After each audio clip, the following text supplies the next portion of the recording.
Show. It is week 4 edition. I'm your host, Blake Walker. We have a packed show for you this evening before we get you headed to our games of the week here on the Central Iowa Sports Network. We got highlights of last week's 3 games that we covered. We have your top 10 rankings of the week, and we have some of your games to watch. Don't forget your coach interviews as well. All that and more coming up on the Central Iowa Sports Network pregame show brought to you by Iowa Corn. First, we're going to hop right into some highlights.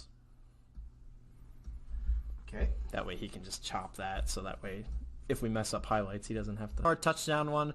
How about that block on the edge? Nice touchdown. Shout out to John Sears getting all the angles for WHO TV. Urbandale goes up 7-0 early in this one. And then a little bit later, Cole Garwood. How about this sack?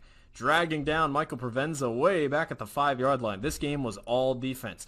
Jordan Sturdivant. How about this interception off a tip? Urbandale's defense shining early. Really nice job here. Later in the third quarter, still 7-0. Isaiah Pinks Big tackle for loss in the backfield. Both teams just all over the place here. Here's Ryan Cunenin, another big sack in the backfield on Rottenhouse. Valley trying to put up some points, and they were able to grab some points with 7.5 to go in the fourth quarter. Michael Provenza, how about the quarterback keeper right up the middle, ties the game up at 7 apiece. This one was going to get down to the wire, and it came down to a Rockney Carver field goal. How about this in overtime? Inside the 5, puts it through the uprights. Now Valley has a chance to score, tie, or take the lead. And Isaac Hoyt, one of the Urbandale corners, jumps in front of the pass and intercepts it. He goes down. They call the play dead. Urbandale stuns Valley on the road, and the Jayhawks move to 2-1 on the season. A game of the year contender in a slugfest. Urbandale 2-1 on the season. Valley falls to 1-2. Take a look at that student section. Congratulations to Urbandale on the big victory. Okay. And then I'm going to do that. The Elijah Porter game. This was in the first quarter, 0-0. Porter gets a screen play, makes a heck of a play upfield. And then later, Elijah Porter inside the 5, or just outside the 5, I should say, gets a nice block and scoots into the end zone for touchdown number 1 on the evening. Keep track of that because that number is going to be going up as we go.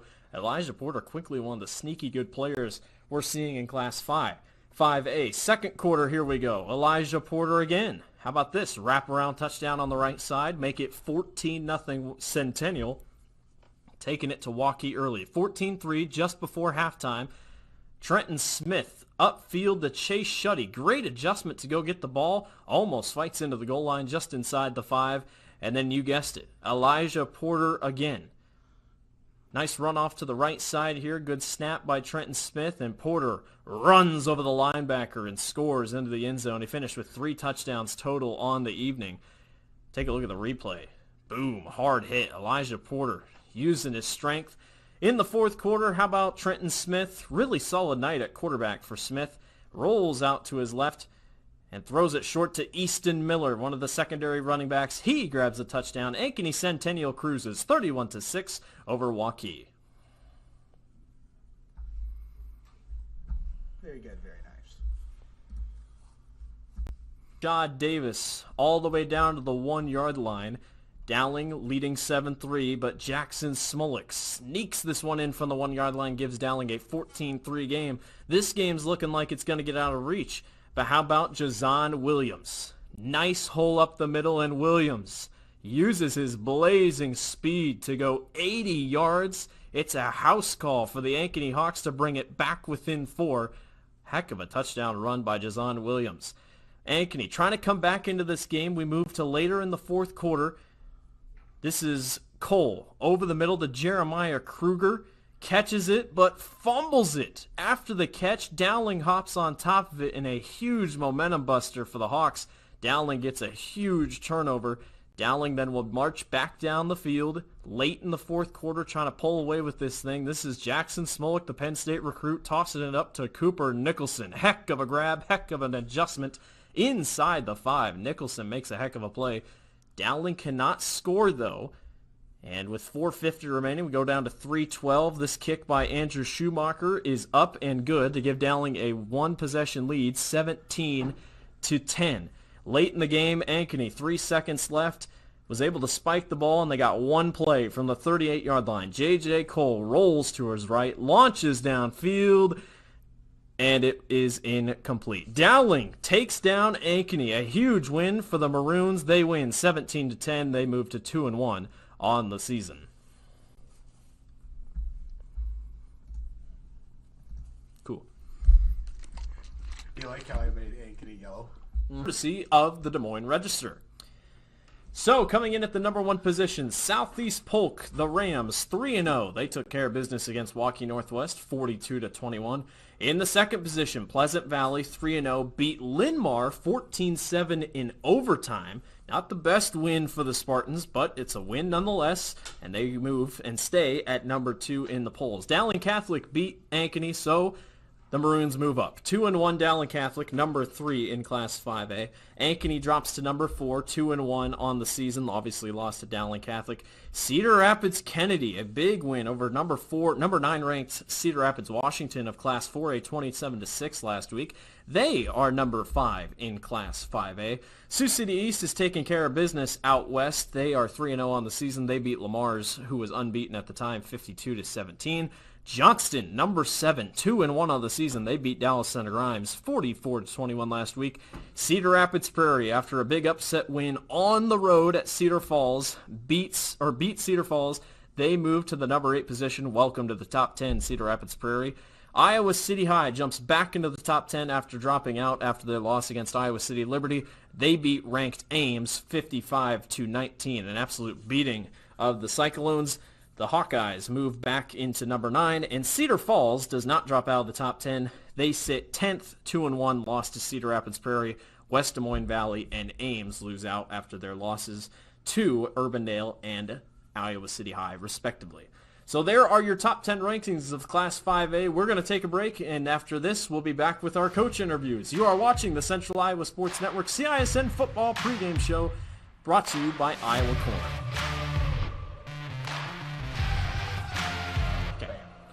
All right, come back in and introduce.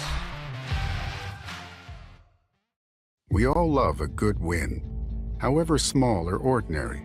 Losing track of time, finding yourself with a few extra dollars in your pocket, soaking up the perfect Iowa day. These are the everyday delights and small victories that make us smile. These are the moments that connect us all as Iowans. And these are the moments that, more often than not, start with Iowa's farm families and the corn they're growing. Because when corn grows Iowa, Iowans win. Free Godfather's Pizza begins with the download. Order through my new online ordering app and start earning free pizza and sides. It's easy. Download the Godfather's Pizza online ordering app today. Do it. Hi, this is Chris from Fireplace Superstore, and it's going to be an interesting patio furniture season this year. We have ordered a ton of merchandise, but due to supply chain issues, it's coming in a truckload at a time all summer long. If you want the best patio furniture, check early and check often. If you want to custom order your furniture, get in here as soon as you can to give your furniture the best chance to arrive this summer. Fireplace Superstore, Iowa's best patio furniture selection, just east of I-35 on Douglas Avenue. For 75 years, Holt service trucks have hit the streets of central Iowa to help customers in need. It might be for plumbing, heating, cooling, a water heater, or the usual repairs and maintenance. We've done that with quality work from quality employees who bring passion and personality to the job. That's the Holt difference. It gives me great pride to see how our company has grown from the seeds of success my grandfather planted in 1947. That's why more and more central Iowans are saying, let Holt handle that. Over 1,300 vehicles on WaukeeChevy.com. Schottenkirk Chevy Waukee. If we don't have it, you can build it. Newly expanded service department means we're hiring. See the openings on WaukeeChevy.com. Schottenkirk Chevy Waukee. WaukeeChevy.com. I'm off to college.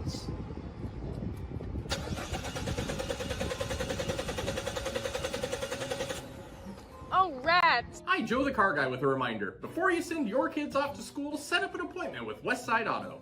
We check everything from tires to belts, fluids, hoses, wipers, and lights. 44 inspection points to help prevent that oh rats moment for your students. Call us today to set up your appointment. We'll have your kids off to school saying, For the best, head west. Westside Auto.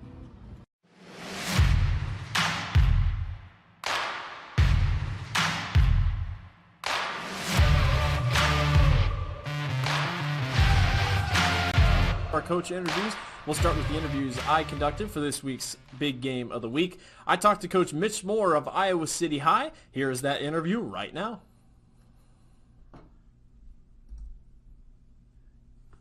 Okay. We're here with Coach Mitch Moore of Iowa City High. Coach, thanks for joining us this afternoon. Yeah, thanks for having me. Yeah. First of all, let's talk about last week. So huge win over Ames. Let's talk about that. Ames came in with a high-powered offense, one of the best quarterbacks statistically in the state. Talk about how you and your team were able to rally together and win in the fashion that you won on Friday night. Well, I think last week certainly started with our offense. We were hitting on all cylinders in that first half, and we were playing with a great pace. I think that was the first thing that kind of started the ball rolling. And then defensively, we rallied to the ball really well, and we played up on a lot of their receivers. Number 5 was a great player. Their quarterback was a great player, much improved Ames team. They're doing a good job over there. But, we're playing at home, playing at Bates Field, and I think the momentum kind of started to roll, and we do a good job as a program when we get momentum we kind of preach that. And so we did a good job once we got momentum, got the ball rolling and kind of ran away with it late. But I would say it started with our offense. So last year you beat Dowling, close game. I believe 21-17 was the final. This year, a much different Dowling team. You didn't have to face Jackson Smolik and whatnot. Let's talk about last season, just touch on it because we don't get to talk to our Eastern Iowa friends as much. You guys go undefeated for the most part. You lose to Pleasant Valley. And then, after that, you make it to the playoffs and whatnot. You guys get pretty much shell-shocked this first week of the season, surprised by Iowa City Liberty. What has happened since that loss and what has happened these past 2 weeks against Jefferson and then Ames to set you guys up better for Dowling? Do you think a loss was needed maybe to get you guys more motivated as the season went on? I think one of the things that we try to talk about as a program is just not worrying about that external motivation and worrying about those things outside of our program and outside of things we can control. For starters, we knew there was going to be a much improved Liberty football program as well. Similar to the Ames game, we got the ball rolling in that Liberty game. And so, and we took advantage of it. And we had a really mature, experienced group of seniors last year, 30 of them, right? And so we've got 10 seniors this year. Man, we started 17 juniors, and we've played with 17 to 18 juniors on the field multiple times during the year. And so we knew there had to be some type of growth in this season. And we knew that we weren't going to start out as whatever the rankings said we were at the beginning, just in terms of where we ranked up with everybody else. There's going to have to be a lot of growth in this season for us to be where we need to be at the end. And so when you say, does the loss help us? I don't think that, I don't think loss helps anything, right? Because sometimes it overemphasizes things that don't need to be overemphasized. So I think, but it's how you handle every game, winning and losing, is how you can grow. And I think this team, it's been a lot of fun for our coaches. We've seen a lot of that great growth. We are, 15 practices better than we were 15 practices ago. And last year's team was, again, mature and had a grit about them right away. And just, they had played a lot of collective sports together for many years. And so there was more continuity immediately, right? Well, this year's team, we've got to develop that. We've got to, as coaches, as seniors and leaders and junior leaders, we've just got to continue to do that. So it's a really, really fun team to coach. There's a lot of lessons every week that we're teaching and learning, but I still think we've got a lot of talent and some ability to play with some of the big boys in Central Iowa. Let's talk about your offense for a little bit. You scored 19 against Liberty, but then you explode for 77 against Jefferson, 55 against Ames. Let's talk Drew Larson, what he's meant for you guys on offense. Having that experience as a sophomore last season, now in his second season, is he starting to kind of get the groove of things despite playing a lot of last year? I think Drew, again, just another one of those guys that we just had to let grow and continue to let grow. He's got a lot of growth left in him. And just let him play 3 sports. Let him, let him be a junior in high school and have friends and just continue to grow. And so I think with us having a 2 quarterback system really at the beginning of last year, and we still believe in our other quarterback, Quentin Tran is going to play snaps at quarterback for us this year. But through this growth process of Drew, he's started to excel, and he's just an exceptional athlete. And now he's really learning how to play the quarterback position, second year in our offense. And we're doing some new things too that we didn't do last year because of both quarterbacks, just ability to make reads and progress and be able to run the ball a little better too from the quarterback position. So it's been fun. Drew completing 80% of his passes right now. And some of those have been some pretty decent sized, gains. It's not like they're all block passes and screens that we were really, really consistent with last year. We've been able to hit some over the top he's got a great arm. And so, again, yeah, his growth has been fun to watch, and he practices with an edge about him. And then he's also, I'll add this, and I really believe in this, and I think this helps, along with him being a multi-sport guy. He's been playing a lot of safety for us, and I think it's made him better, learning the game from the back end as a safety. And so I like this 2 quarterback thing that we've got going, because it gives us the ability to make a guy like Drew, who is our quarterback, still play safety and trust that they can play both sides of the ball a little bit. It makes our team better. So let's talk about this Friday. Huge game against Dowling. You win against them last year. That was a huge win for you and your program.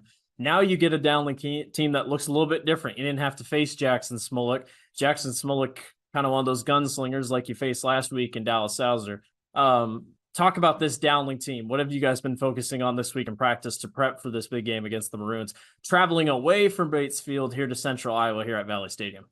Yeah, and we've talked about it every day since Sunday, just about, again, the opportunity to play the best program in the state of Iowa in the last decade, and a coaching staff that our staff has a tremendous amount of respect for, because they coach so hard, they coach so efficient, they're so detail oriented, and so it makes I wanted to play Dowling when I got to City. I want to go play those guys. I want to see how they do it. I want to understand. I want our kids. I want our coaches. I want everybody to see that, some of their perfections. And so that's what we enjoy about it. We've talked about it with our kids, is just certainly respecting the opponent, understanding how good of a program they are. We're going to go in there and play our style of football, but we want to play these guys in these types of teams, because you see how the great programs do things. And so I don't think the way that we go about our business all week, our guys certainly are intimidated. I think there's a tremendous amount of respect for,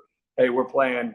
We know this is a big game, and one of the big games in the state of Iowa, and we get to play a program that does so many things right. So it's fun for us. We enjoy this. Well, Coach, we can't wait to see what you bring to the table, and we wish you the best of luck here on Friday night. We appreciate it. Thanks for covering us, and we'll see you Friday.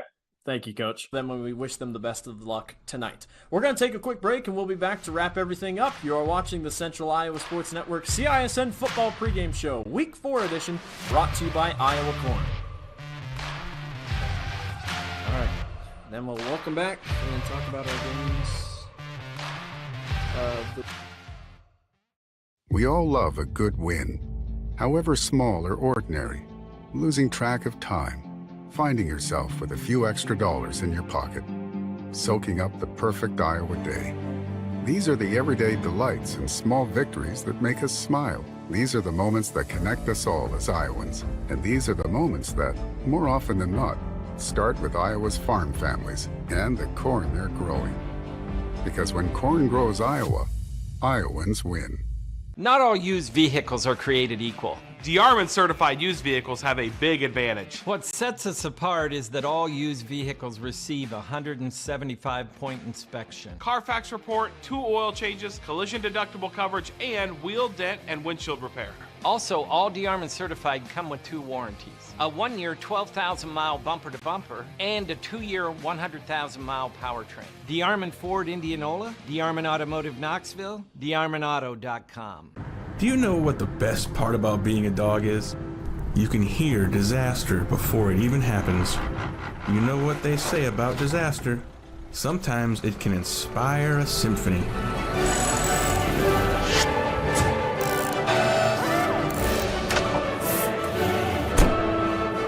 An honest day's work deserves an honest day's treat. No extra charge. And that is why we choose Honest Wrenches. No extra charge, and it's how service should be. We are so much more than an energy company. We are connectors, community protectors, and clean energy leaders. We are job creators, friends and neighbors, stewards of your dollars and savings. Yes, we are so much more. We are the energy behind your everyday. And we are obsessively, relentlessly at your service.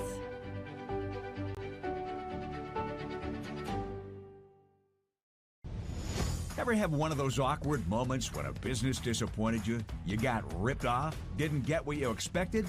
The Better Business Bureau can help you avoid these uncomfortable situations. BBB accredited businesses are honest, ethical, and reviewed annually by the BBB. Don't experience another awkward moment with a bad business. Trust the ones that operate with integrity. Look for the BBB seal. It's the sign of a better business. And find a better business anytime at bbb.org.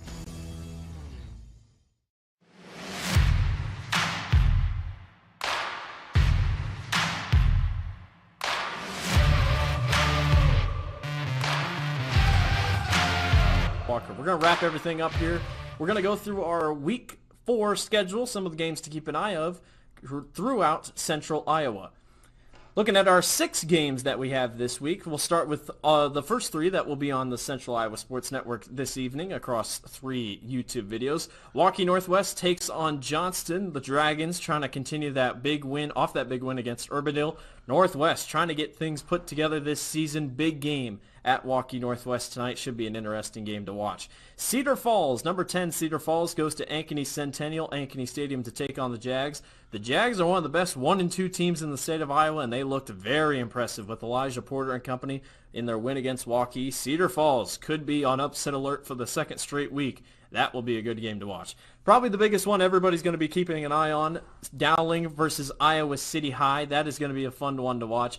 I'm excited to see how Iowa City High, can they come back and repeat what they did last season. That is going to be a big one to watch, Dowling and Iowa City High on the Central Iowa Sports Network. Urbandale and Roosevelt, the Jayhawks, trying to continue the success over Valley last week. The Rough Riders can be a tough team to play. Can Urbandale get the win over a tough Roosevelt team? Waukee and Valley, 2 teams just trying to recover and trying to get big wins on their season. Should be a great game. Waukee and Valley trying to get things back underway. Davenport West taking on Davenport Central. How about Davenport West? 3-0 for the first time in a long time. Trying to move to 4-0 on the season over the Devils of Davenport Central. And then the other big game that everyone's talking about. Ankeny takes on Southeast Polk. A rematch of last year's title game, a rematch of the last 2 title games. Southeast Polk has won 1 out of the last 2 matchups. Ankeny won the regular season matchup last year. Those are going to be the big games to watch tonight in Class 5A. Almost just completely forgot to write down Ankeny and Southeast Polk. I'm like, we are missing. And I'm your host, Blake Walker. Thank you all for watching this week's pregame show. We're going to send it to Valley Stadium, where Mark Armandeo has the call for Dowling Catholic versus the Iowa City High Little Hawks. We are sending it to Valley Stadium. Thank you, everyone, for watching.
Hagen, 35, Joe Hughes. Number 4, Jackson Slowly. For City High, 32, Ben Peter.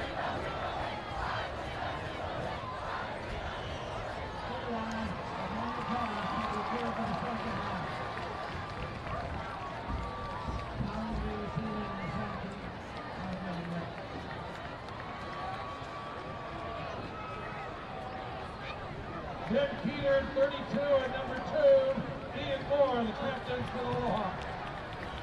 It's time to play football.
Kicking off for the Little Hawks, number 33, Thomas Sobit.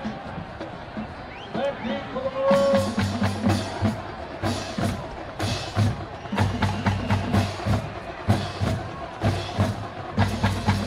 Jake Anderson, number 6. And Rashad Davis, number 24, back deep for the Maroons. That's fantastic. This guy's wanting a lifetime pass since like 5 years ago. I'm at Dowling more now than I was when I went to school there, and I still have no lifetime pass. The Buffalo Bash. That's the ticket, not through Mark. You know, I think that'd be the answer. Yeah, that's not happening. All right, we're underway. Thank you. We'll get you on throughout the game. Have fun tonight. Yeah, thanks for having us, Mark. You bet. As we're underway and Dowling on the return on the kickoff, and that is Davis on the return for Dowling. Rashad Davis across midfield at the 40, 35, 30, down the near sideline, and he steps out of bounds inside the 20-yard line. What a way to go. We're going to have the Grettiches on more often.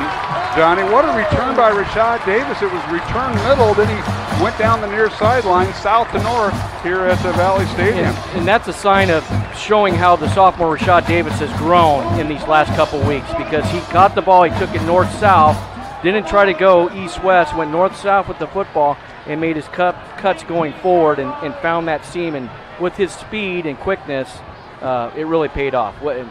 Dowling with great field position to start this first possession, Mark. First down, Dowling at the 19-yard line of City High. The Maroons will work with 2 receivers right, tight end to left, and Jackson Smolik is the quarterback for the Maroons. 1 back in the backfield. Back to throw, Smolik firing towards the end zone. He's looking for Cooper Nicholson. It's just overthrown, incomplete, as the Maroons had 1 back in the backfield, and that was C.J. Phillip, who gets to start at tailback tonight. Giant, let's run through the offensive line. Kyle Rockers, Cade Batterton, Max Shelton, Nate Agos, and George Nahas, left tackle to right tackle.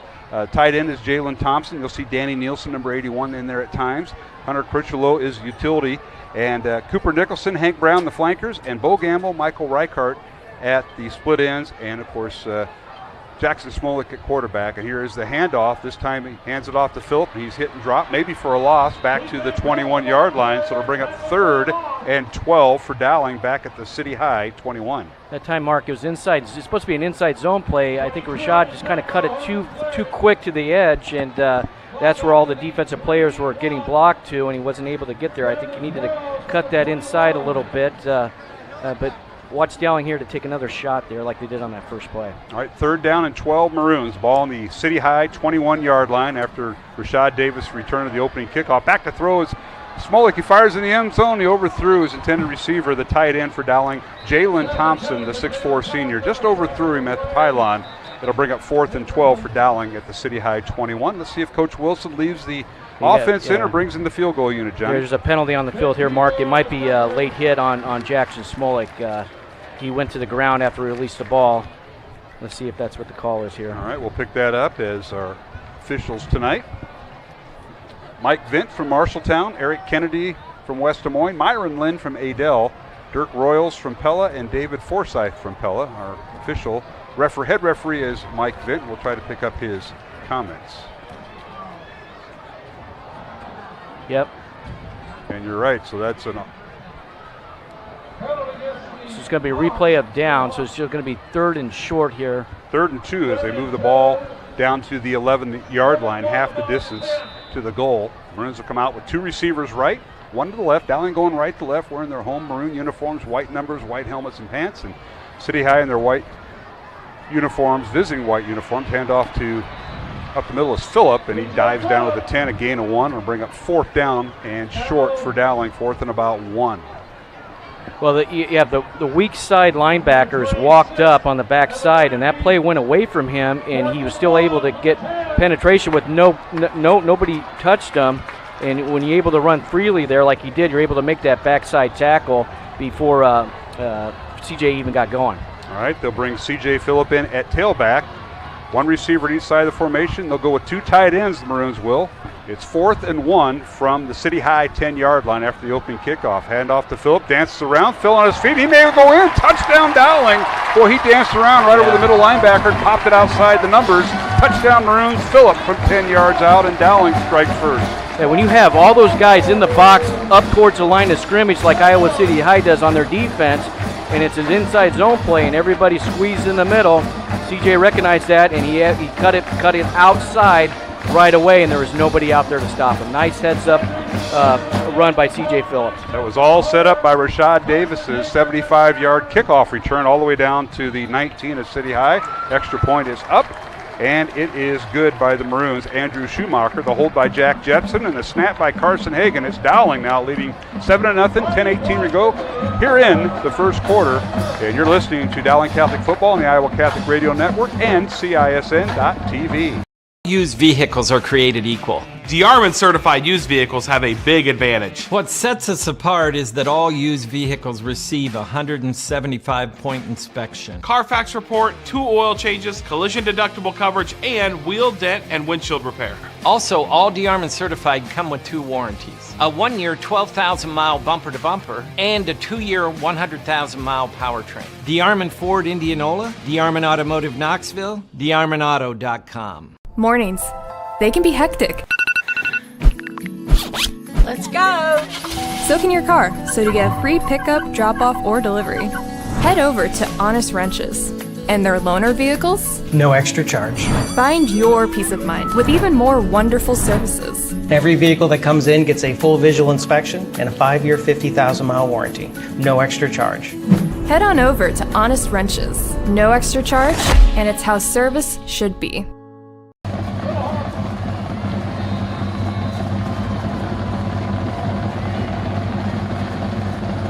At Valley Stadium, Dowling leading 7-0. Here's the kickoff by Schumacher, and it sends it down to the 5-yard line. The City High will return it, getting across the 15 and stacked up near the 20-yard line is the return man for City High, where they'll have it 1st and 10 from their own 19-yard line, as City High's offense will see them for the first time tonight, John, is Achille Maddox on the return. Yeah, Achille Maddox, he's one of their playmakers on offense too, Mark.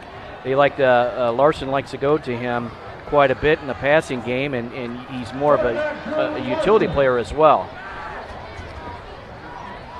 So City High will have Drew Larson. He is the grandson of Dave Triplett, former Sioux City Heelan coach, and he sends out 2 receivers at each side of the formation.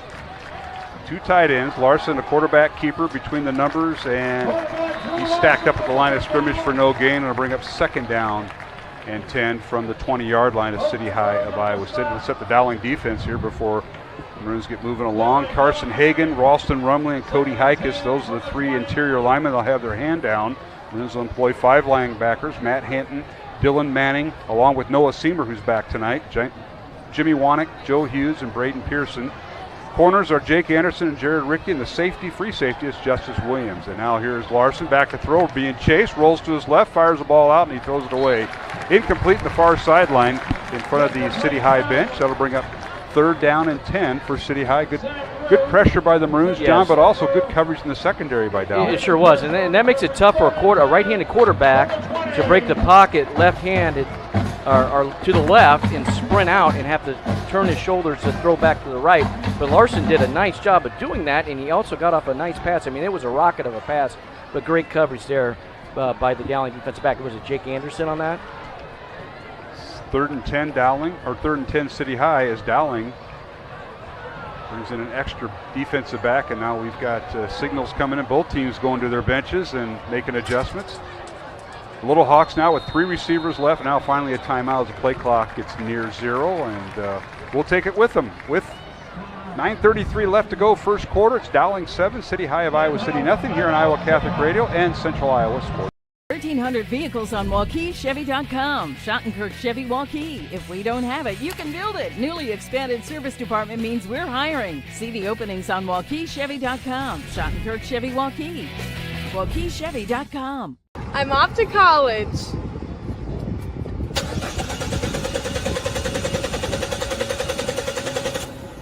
Oh, rats! Hi, Joe the Car Guy with a reminder. Before you send your kids off to school, set up an appointment with Westside Auto. We check everything from tires to belts, fluids, hoses, wipers, and lights. 44 inspection points to help prevent that oh rats moment for your students. Call us today to set up your appointment. We'll have your kids off to school saying, For the best, head west. Westside Auto. Free Godfather's Pizza begins with the download. Order through my new online ordering app and start earning free pizza and sides. It's easy. Download the Godfather's Pizza online ordering app today. Do it.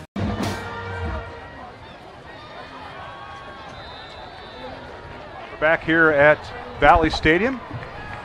Week number 4 of the high school football season. Both City High and Dowling are with records of 2-1. It's 3rd and 10 City High. Larson over the middle, and he finds his man. It's caught, and that is Achille Maddox with the first down across the 35 up near the 37-yard line. 17-yard gain, and he was wide open after the square in pattern. I think he was running from the right side, Johnny. Yeah, and you had Wanek on a blitz from the outside edge who was covering him kind of in between, and then Matthew Hampton was playing a little bit far back and allowed the Iowa City High receiver to get underneath there for the catch. All right, here's Larson on first down. Out of the shotgun, fires it out, and pass is incomplete. As the intended receiver that time was relatively bumped. That was Ronnie Major trying to set up a screen, and with Major, it's almost like a flanker screen with him, but it was blown up by the Dowling defense to bring up 2nd and 10 from the 37 of City High. Yeah, they'll use Major a lot out of the backfield. They'll do those quick outs, bubble routes, kind of an angle route, as you might call it, where he kind of breaks the out and cuts it back inside. But they utilize him a lot out of the backfield, and he's kind of your hot read player too when defense starts sending a lot of blitzes. 2nd and 10, City High. Line of scrimmage, their own 37. They go left to right, north to south here at Valley Stadium. An inside handoff, that's Major. He's stacked up at the line of scrimmage, and he's driven back. No gain in the play to bring up 3rd and long once again for City High. Boy, Dowling's defense is doing a great job with not allowing the cutback. So that time Major wanted to cut it back, and Jimmy Wanek was right there with that weak side linebacker position, and he's going to get a lot of that cutback, and that's where he's getting a lot of those tackles, and he's staying disciplined, staying at home, not allowing Major to cut it back against the grain. Tonight is Catholic Football League recognition tonight. We saw the youngsters run across the field in our pregame show, and we'll talk to the president of the Catholic Football League for Dowling Catholic, and that is Andy Jepson at halftime. Appreciate Andy. Now here's Larson on 3rd and long. Rolls to his left again, fires it out. Pass is caught, but depends on the spot. He'll be about a yard shy of the first down, which is at the 46-yard line. Gain of 9. It'll be 4th and 1. Dylan Manning on the tackle there from his linebacker position. And again, Larson rolling to his left as a right-handed quarterback, able to get his shoulder square and make that throw on a line and get it out there quick. And you're right, Mark, it's about 1 yard short of the first down. Jeremiah Madlock was the receiver. They'll bring up 4th and 1, and City High is going for it from their own 46-yard line, trailing 7-0 with 7:45 to go in the first quarter. Sam Rue goes in motion, then stops. And now here's a play-action fake. Larson back to throw. He fires it out, and it's caught. And that was Rue who went in motion. And he's got the first down across midfield. And they're going to spot him out of bounds right at midfield. And Iowa City High is doing a great job sending motion one way, play action one way, and then and Larson reversing his back to the line of scrimmage and rolling opposite. And he's really using that left side and hitting those the back with the short routes out of the backfield in that short area. And that was a great call there on 4th and 2 by Iowa City High. And now a penalty on the play, personal foul against Dowling. And he went out of bounds right at the 49, so a pickup of 3 yards. But that was by Sam Rue, who's one of the secondary receivers for head coach Mitch Moore in his second year at City High, and that'll give, he just marked off the penalty, the ball be spotted. First down at the Dowling 36, so that is not good news for the Maroons on that penalty. A personal foul at the end of the play. 3 receivers to the right. Larson back to throw, looks over the middle, fires down, and it is overthrown, incomplete. Well covered. He had a tight window there, Johnny, and he overthrew his intended receiver that time, Achille Maddox. Yeah, Maddox tried to run the corner route there, and Matthew Hanton playing that linebacker bandit position, another safety, as you will call it. Kept his ground, did a nice job running with the receivers.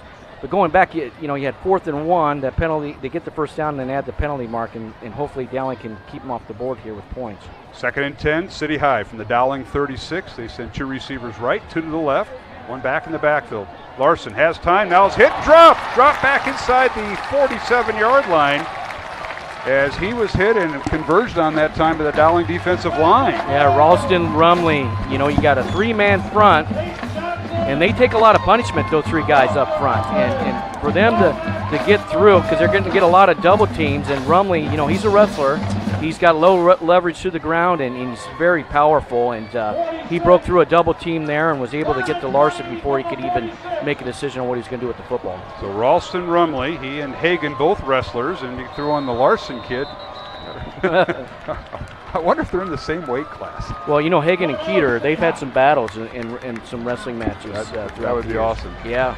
We have a timeout on the field. We'll keep it here with the score. Dowling 7, City High of Iowa City nothing. 3rd and 21 for City High from their own 47-yard line. We got to wake up the Gredekes here. I don't know what's going on. But Julie, again, welcome to the broadcast. Great to have you here. And talk about you've had kids go through Dowling. Jack's now in college over there. Nebraska Wesley play basketball. Just our last one, freshman at Dowling playing volleyball, and then we have a junior. He's our golfer, so he's on the JV varsity golf team. So can he beat the old man? Yes. Yeah, he can beat the old man on the golf. Yeah. Is you taking lessons from him, or are you giving him the lessons? And now he's. I try to give him the mental lesson, but he can beat me on the swings. That is awesome. And again, you won the bash on Buffalo Road. Was that the virtual one they had, Julie? No, we had never been there before, but we did have a couple years that was virtual. But this was the in-person one. Okay. Well, hang tight. It's a big play coming up for the Maroons as it's 3rd and 21 for City High. See if the Maroon defense can hold here. City High with 2 receivers on each side of the line. Larson back to throw, looking over the middle. He fires it out. The pass is broken up, incomplete. Stepping in front of the ball at the last moment was Jared Rickey from his corner position, Johnny, and he had that well timed without being in the defender's way as far as a penalty. Yeah, he sure did. And being able to not come through the man when you're chasing him on that route and being able to use your arm as a defender to swipe at the ball and not cause a pass interference. It's a great job by Jared Rickey. So City High will be forced to punt.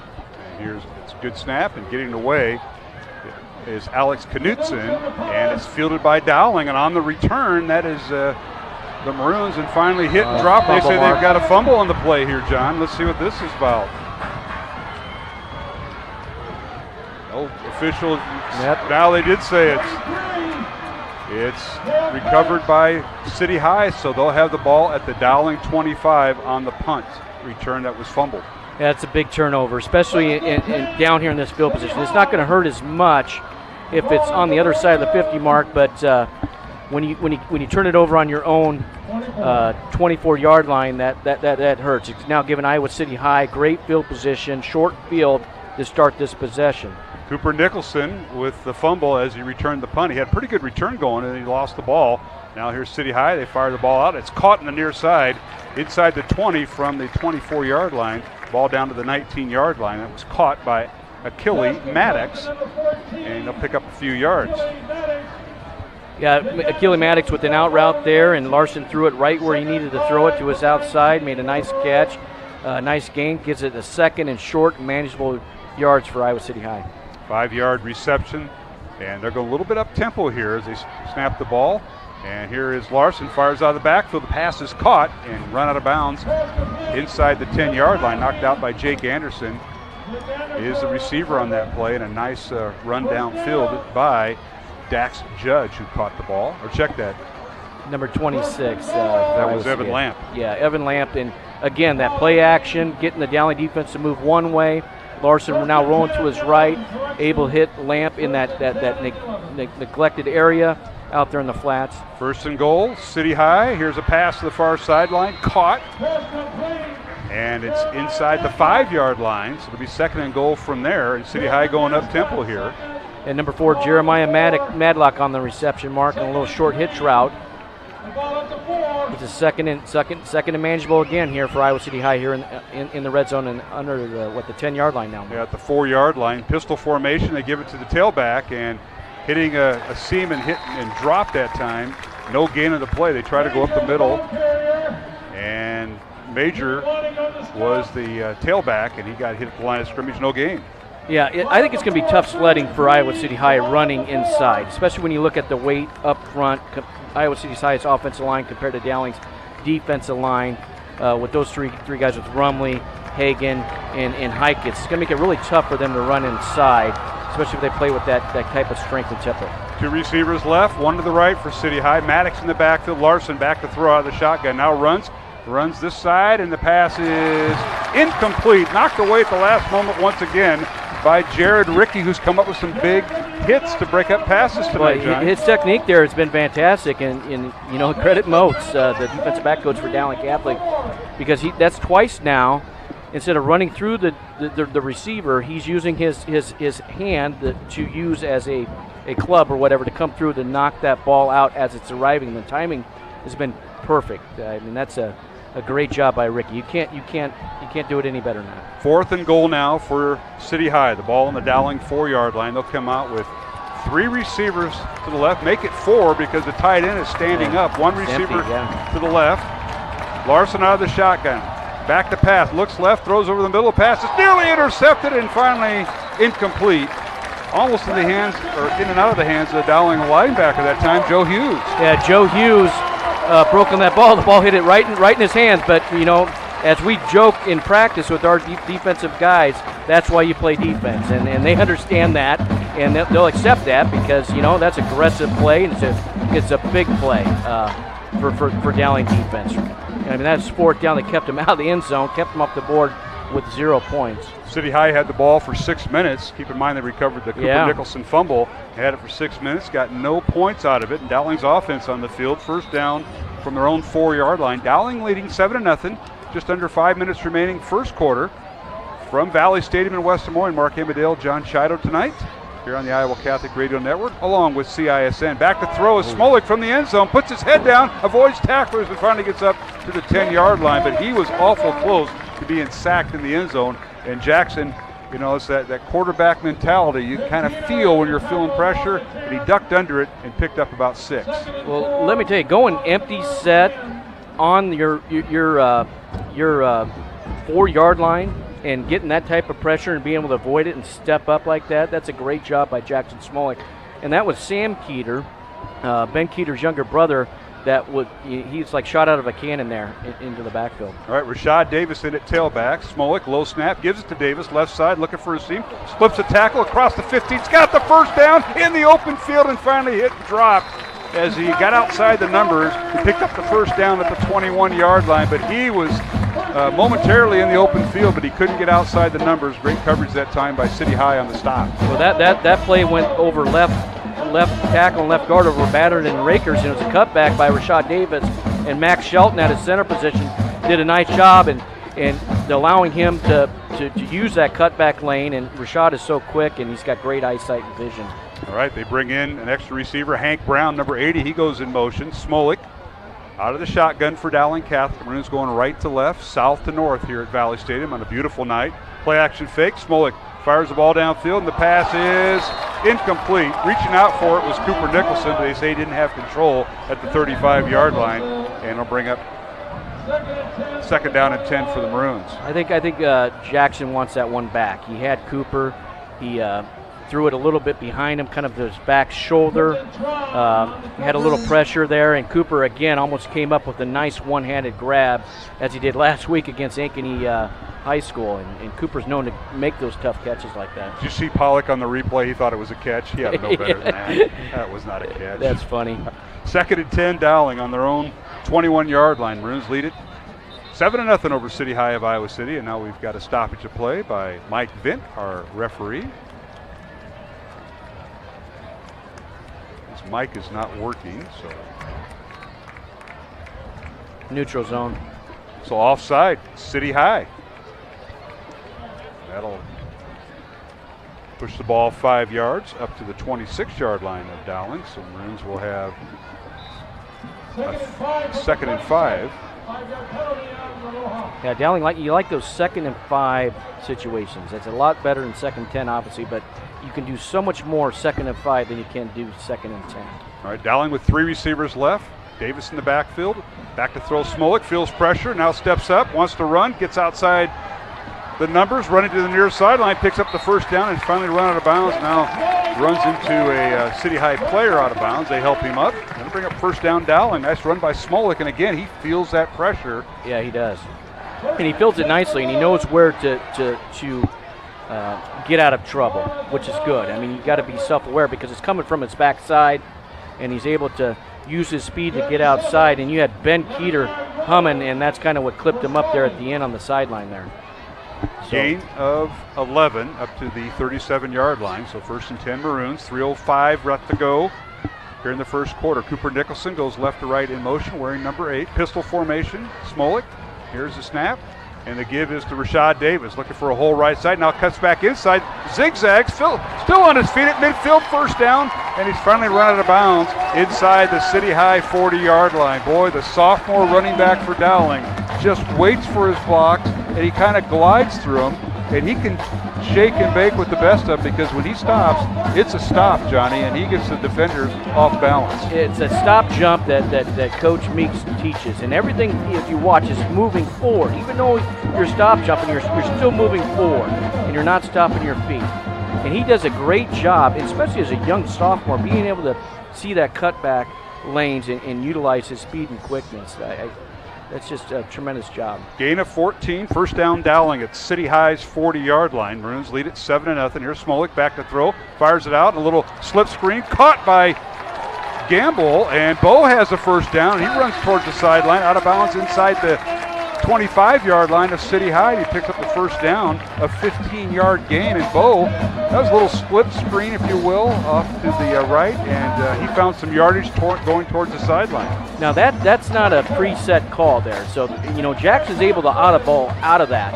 And when you see the 3 receivers, Nahas with the block, and he can audible out of that because you have a mismatch over there, and that's what Jackson did, and he used Bo Gamble as a screen, and he got his lineman out there to lead the way with the blocking. All right, Dowling with 3 receivers to the left, 2 to the right. First and 10 Maroons from the 24 of Iowa City High. Here's a pass to Cooper Nicholson, and he went inside with the pass, caught it, and he's finally driven down about the 17-yard line. So he'll pick up 8, and he'll bring up second and 2 for the Maroons at the City High 17. And a little stick route there that you read. You have two different options there, depending on where the linebacker plays, and that was or the strong safety was Kel Kurtz for Iowa City High that came up and made the tackle for Iowa City High, and nice catch by the Dowling receiver. All right, the Maroons go 2 tight ends, a receiver on each side of the formation.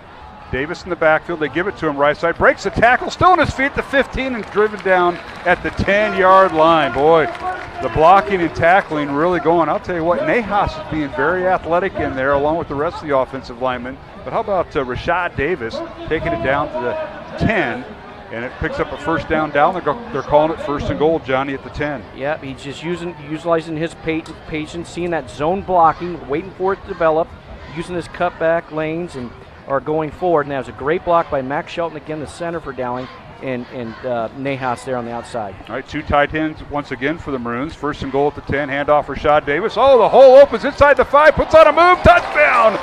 Oh, my goodness. He beat the safety. That was number 13 right at the 3-yard line. Noah Siddell. And touchdown Rashad Davis. Another move out there by the young sophomore. Touchdown Dowling, and the Maroons increase their lead to 13-0. Now that's a bend play that Dowling utilizes. So it looks like it's inside zone, and it's used to cut the ball outside. So you get everybody moving inside, the linebackers, and then Rashad uses that cutback lane, and it's got to start with Nahas there. He's got to allow for that because he's the one key block for that to happen. The extra point is up and good by Schumacher with the hold by Jepson. And Dowling now increases lead to 14-0. Minute 38 to go here in the first quarter from Valley Stadium in West Des Moines. And you're watching and listening to tonight's game on Iowa Catholic Radio and CISN.TV. 75 years, Holt Service Trucks have hit the streets of central Iowa to help customers in need. It might be for plumbing, heating, cooling, a water heater, or the usual repairs and maintenance. We've done that with quality work from quality employees who bring passion and personality to the job. That's the Holt difference. It gives me great pride to see how our company has grown from the seeds of success my grandfather planted in 1947. That's why more and more central Iowans are saying, let Holt handle that.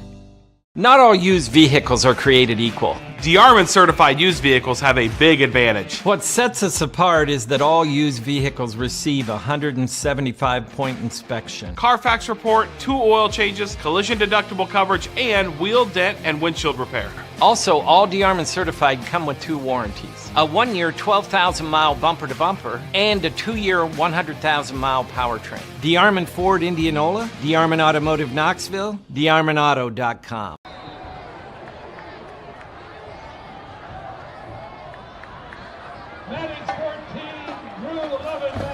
And we're back here at Valley Stadium. Mark Amadale alongside John Chido as Dowling leads at 14-0 on the Rashad Davis 10-yard run. Now the kickoff goes out of bounds, and I think that'll be a penalty. So the City High Little Hawks will take over 1st and 10 from their own 35-yard line, but not before the Maroons go 96 yards on that drive, Johnny, and I'm trying to take out the penalties here. 4, 5, 6, 9 plays, 96 yards on the drive.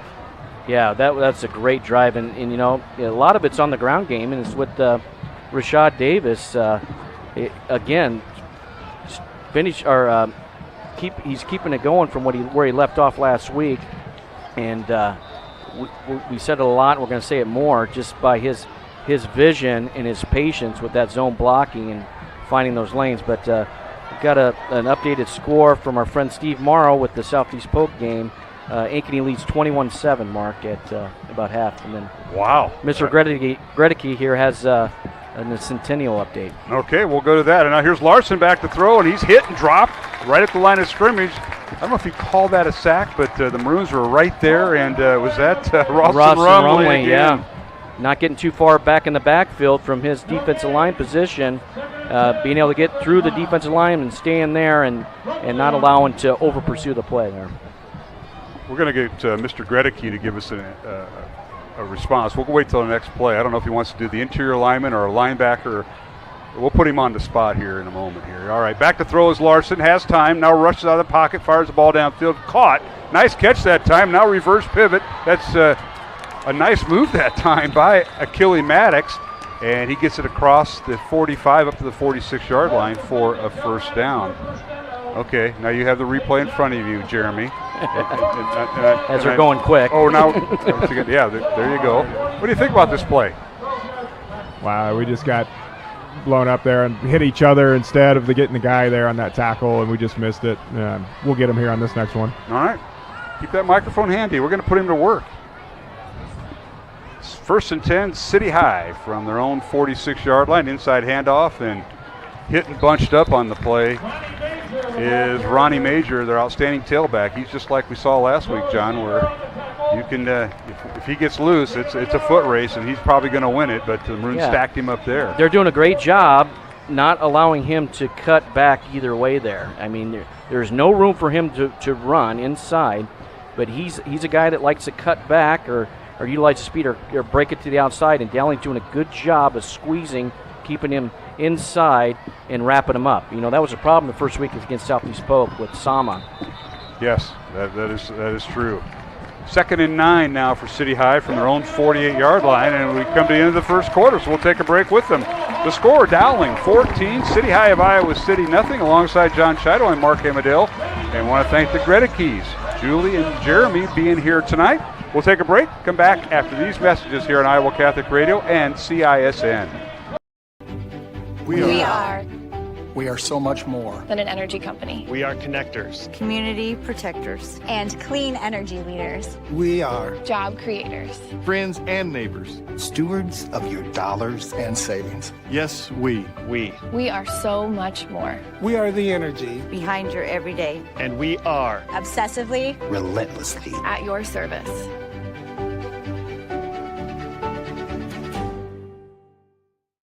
For 75 years, Holt service trucks have hit the streets of central Iowa to help customers in need. It might be for plumbing, heating, cooling, a water heater, or the usual repairs and maintenance. We've done that with quality work from quality employees who bring passion and personality to the job. That's the Holt difference. It gives me great pride to see how our company has grown from the seeds of success my grandfather planted in 1947. That's why more and more central Iowans are saying, let Holt handle that.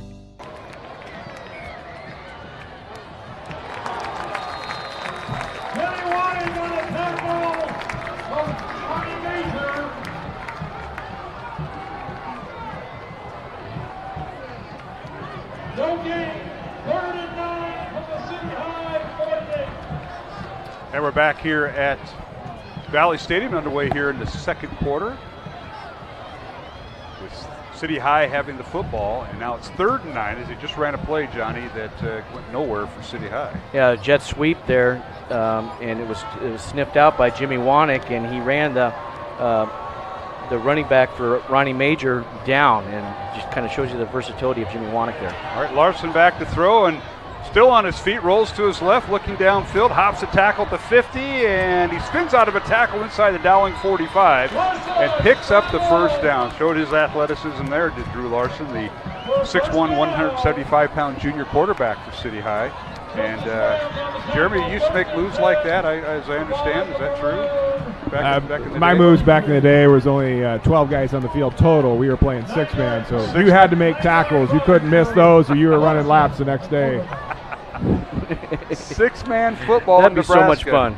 That'd be so much fun with imagine the points scored and the misdirection and the fun stuff you could run with that. You need a calculator to keep up. First down, City High at the Dowling 43. Mark Amadale, John Chido with you tonight here on Iowa Catholic Radio. Here's Larson on play action. Now wants to run. Now he's being corralled, and he throws it away, and they're going to get him for intentional grounding. Mike Vint with the flag, and that'll stop the clock with 10.5 minutes left to go here in the second quarter. Now, in the first quarter, Larson was doing that play fake, and he'd reverse back to his left sprint out. That time, Carson Hagan had that play sniffed out, and it's something that they change and kind of go over with the iPads on the sidelines in between series, because he stayed at home and he took a great angle, and Carson Hagan's the one that caused that play and to go nowhere. He's the one that disrupted the whole thing from the get-go. I think they got Mike Vint's microphone fixed, and yeah, it is intentional grounding. That'll move the ball to 2nd and 10 now from the Dowling 43. Maroons lead it 14-0. I want to welcome our listeners on Iowa Catholic Radio, the network, and CISN. Larson and did a fake handoff to the fullback, and he kept it outside, a little option play, and he tries to get around right end, and was stopped there. And he may have gotten back to the line of scrimmage. We'll see. Rumley and Hagan again from their defensive line position, allowing Larson, keeping him in the pocket when he wants to scramble, and not allowing him to get outside. And it's just a great job being disciplined and not letting him break that pocket. Tonight's game on Iowa Catholic Radio brought to you in part by Catholic Tuition Organization, Mercy One, and Dental Associates. Back to throws Larson, fires the ball out, pass is caught from the far sideline, shy of the first down, and run out of bounds by the Maroons, and that was the receiver that time, Achille Maddox, with the reception. He had a couple of Dowling players escorting to the sidelines. Yeah, again, Larson with a great pass. He had a lot of pressure there to get that off. A nice catch by Maddox there on the sideline. Jake Anderson over there on the tackle, the play with, I believe it was Wanik again. That brings up 4th and 3, and City High is going for it. 9:15 remaining in the second quarter. Dowling leading 14-0. City High on 4th and 3. Back to throw as Larson fires it out. He overthrew his intended receiver on the far sideline. Incomplete. Ray Nugent, the backup tight end, was the intended receiver, all 6'4", and Dowling will take over on down. That's twice now. They've held Iowa City High on 4th down plays. One was a crucial one on Dowling's own 4-yard line. That one here, the next one here, midfield, again stopping this drive and stopping the momentum of Iowa City High. Dowling now starts on offense with great field position from their own 35. So it's nice to have these short fields. It is. It is. Are manageable. Well, they started that last drive at their own 4-yard line after the defense held on down. So, all right, 2 tight ends. Dowling will work with 1 receiver on each side. Back to throw is Jackson Smolik. The Dowling quarterback rolls to his right, fires near side, and incomplete. Through the hands of the intended receiver that time, Cooper Nicholson.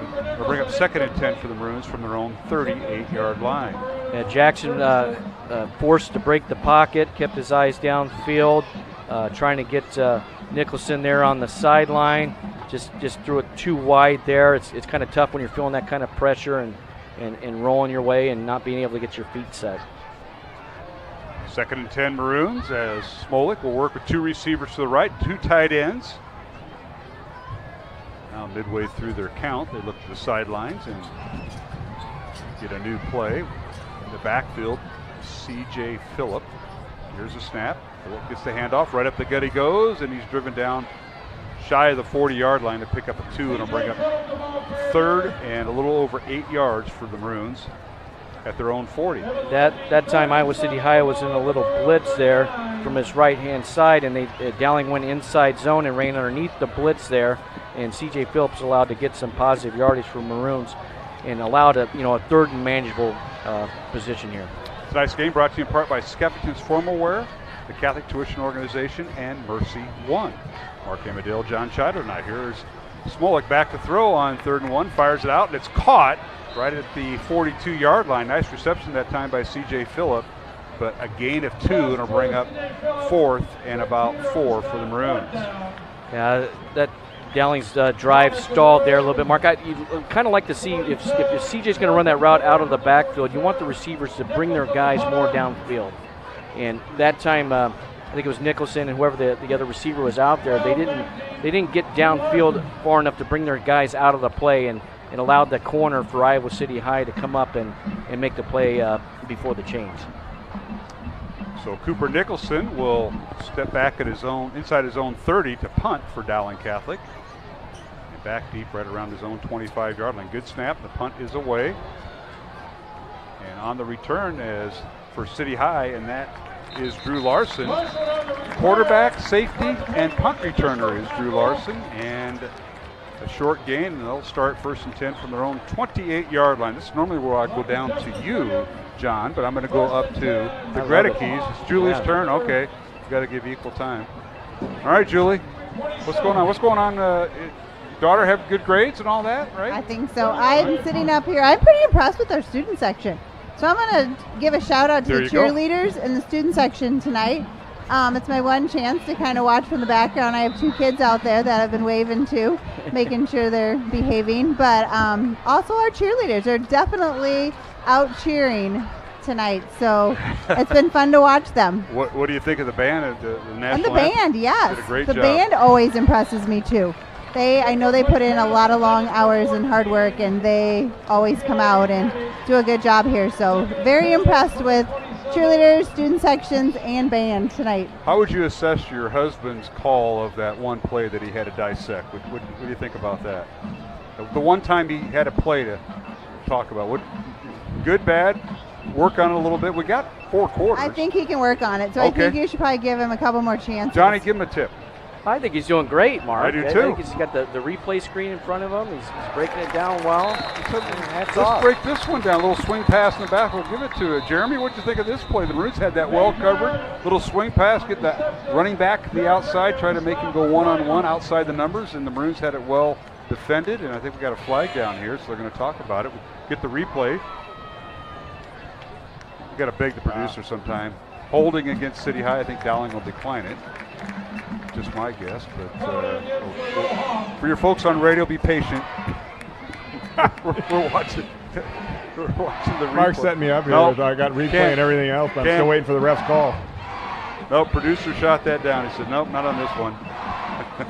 See, Mark will talk and he'll answer a question for you a lot of times. I can. It makes you nervous, but what he does to me, I start trying to listen, and then I get nervous and I forget what he asked me. I want to thank the CISN crew, Sean and Gracia, AJ Laporte, and Jose Guzman.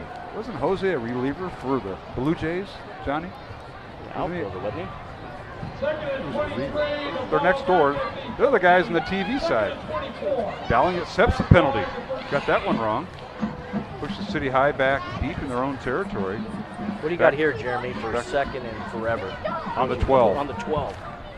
You just got to hold them. Don't let them get you deep. Keep them in front of you is what we want to be able to do here. We'll see what Larson does. He's back to throw. Airs it out. Fires it downfield. And he overthrew everybody. Good arm. Incomplete. Good all the way down near the 35-yard line. Now, what would happen in Nebraska with 6-on-6 football? What would you guys call something like this? Well, that's one where, 6-on-6, your center's eligible too. So when you're back pinned on that, it's like flag football. Yeah, it's a little bit like flag football. So in some of those plays, we'd actually send the center down as a fake kind of curl route and catch that just past the first down. For our folks that tuned in late, my partner John Chido picked Nebraska to win the Big Ten East or Big Ten West, and you're from Nebraska. Perfect storm tonight. Who's going to be the next coach of Nebraska, Jeremy? It's going to be an interesting call here. Seen quite a few names, and the Iowa State might be a little nervous right now because Matt Campbell, I think, is on the short list. They're always nervous up there. This has been going on for too long. Now we've got, a stoppage to play? Delay of game on City High. Push them back. Just a lot of shooting themselves in the foot here with miscues and it's causing penalties. Now here's when Iowa's offense comes into play because they're good at safeties. So this would be a classic play here to set up for the old Iowa offense here. Well played, my friend. Well played. Well, we'll see which one's hungry enough. I got to think Rumley and Hagan are going to cause some problems here. What about this? 4 receivers in a little box over here to the near side, Johnny. You have Keeter split out down here at the bottom of the screen, Mark. They got their special in. They got the extra quarterback in. Here it comes. Here's Double Larson. pass. Nope, to Keeter, and he can't get out of it. He does now across the 10. He finally driven down at the 11-yard line. So he gains 3 and will bring up 4th and a quarter of a mile. And the punting unit coming on for City High and head coach Mitch Moore. Second year for Coach Moore. Record of 12-3. Went to the semifinals last year of the state Class 5A playoffs. So you got 4th and long here. Yeah, they went 10-2 last year and had a great year for Iowa City High. And Mitch Moore has brought back that prominent program that once was in the 90s and early 2000s. And they really got a good thing going on over in Iowa City.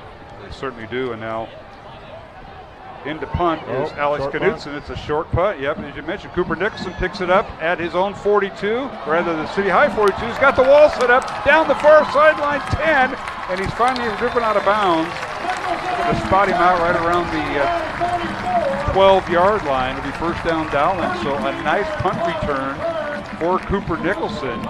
And Jake Anderson set up this return because he makes a block right here that allowed Cooper Nicholson to get free and find that wall. And it could have been called a block in the back, but Jake did a nice job finding the numbers of the defender that he was blocking, and Jake Anderson set that play up, allowed Cooper Nicholson to get in space, get to the wide side of the field, and use his speed. 30-yard return for Nicholson. First down Dowling at the City High 12-yard line. Smolik at quarterback out of the shotgun. 2 receivers to the right. Now pistol formation as Receiver to the left came in motion, handoff to Rashad Davis, and this time he's bottled up shy of the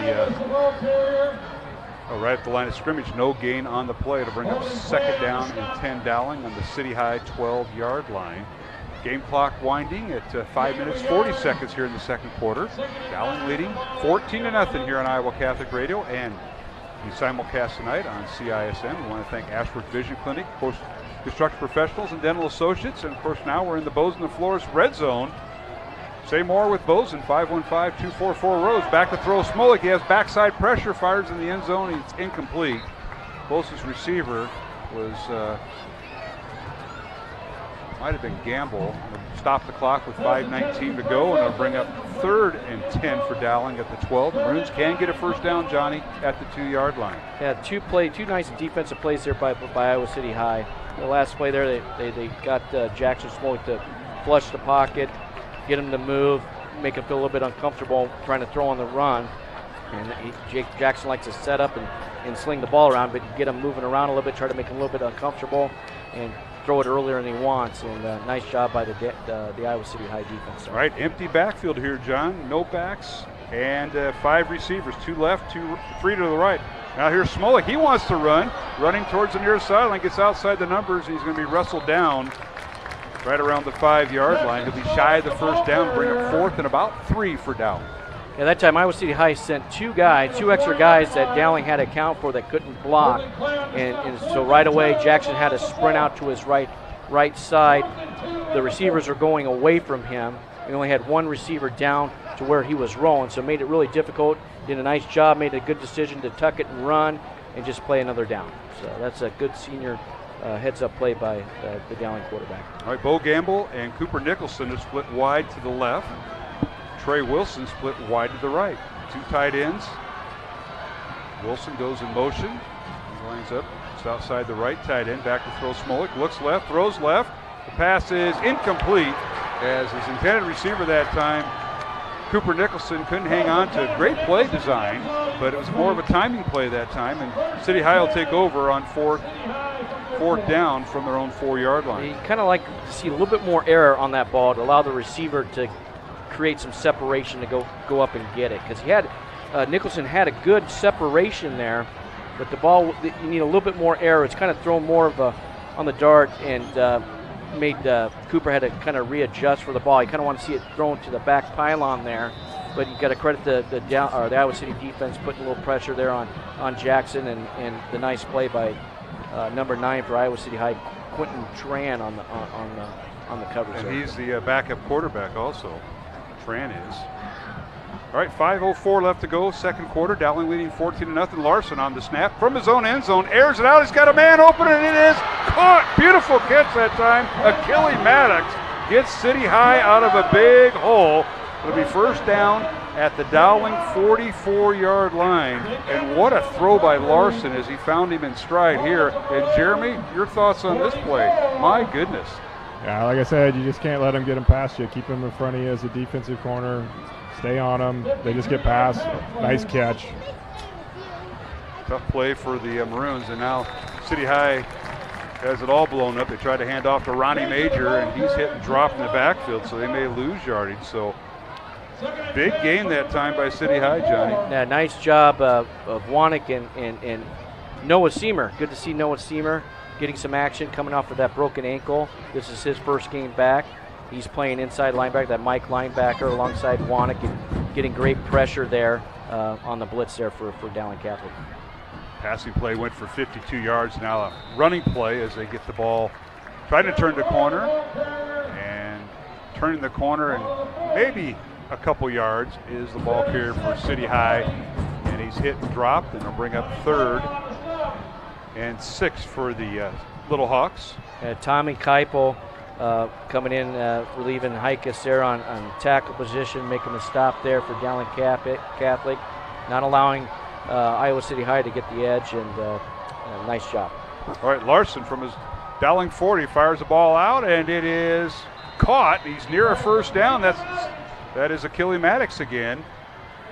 And yeah, it looks like first down. Nice pass, a little stick route, Johnny, to Maddox, and he's come up with some big plays. Yeah, he's been a difference maker here for Iowa City High. He's did a huge job with the pitch and catch from Larson to Maddox, flipping the field position here. Now let's see if Iowa City High can capitalize on these last two big plays. 7-yard gain, handoff Ronnie Major over the right side, gets outside the numbers and picks up 5, maybe 6 yards, down inside the 30-yard line with 3.5 minutes to go in the half. Dowling leading 14-0 over City High of Iowa City. City High has 1 timeout remaining. Dowling has all 3 at their disposal. They're going to spot the ball down at the 29, gain of 4. Yeah, Iowa City's doing a nice job on first down. Here's a flea flicker here, Mark. Back to throw is Larson over the middle, and the pass is incomplete. He had a man open momentarily, and they'll bring out their exotics if they can't get things to work. Yeah, they sure did there. And I think if the receiver would have sold it a little bit longer, held a little bit longer, I think he would have been wide open and allowed Larson to put some air under there. That brings up 3rd and 5, City High. Line of scrimmage is a Dowling 29. 3 receivers left, 1 to the right.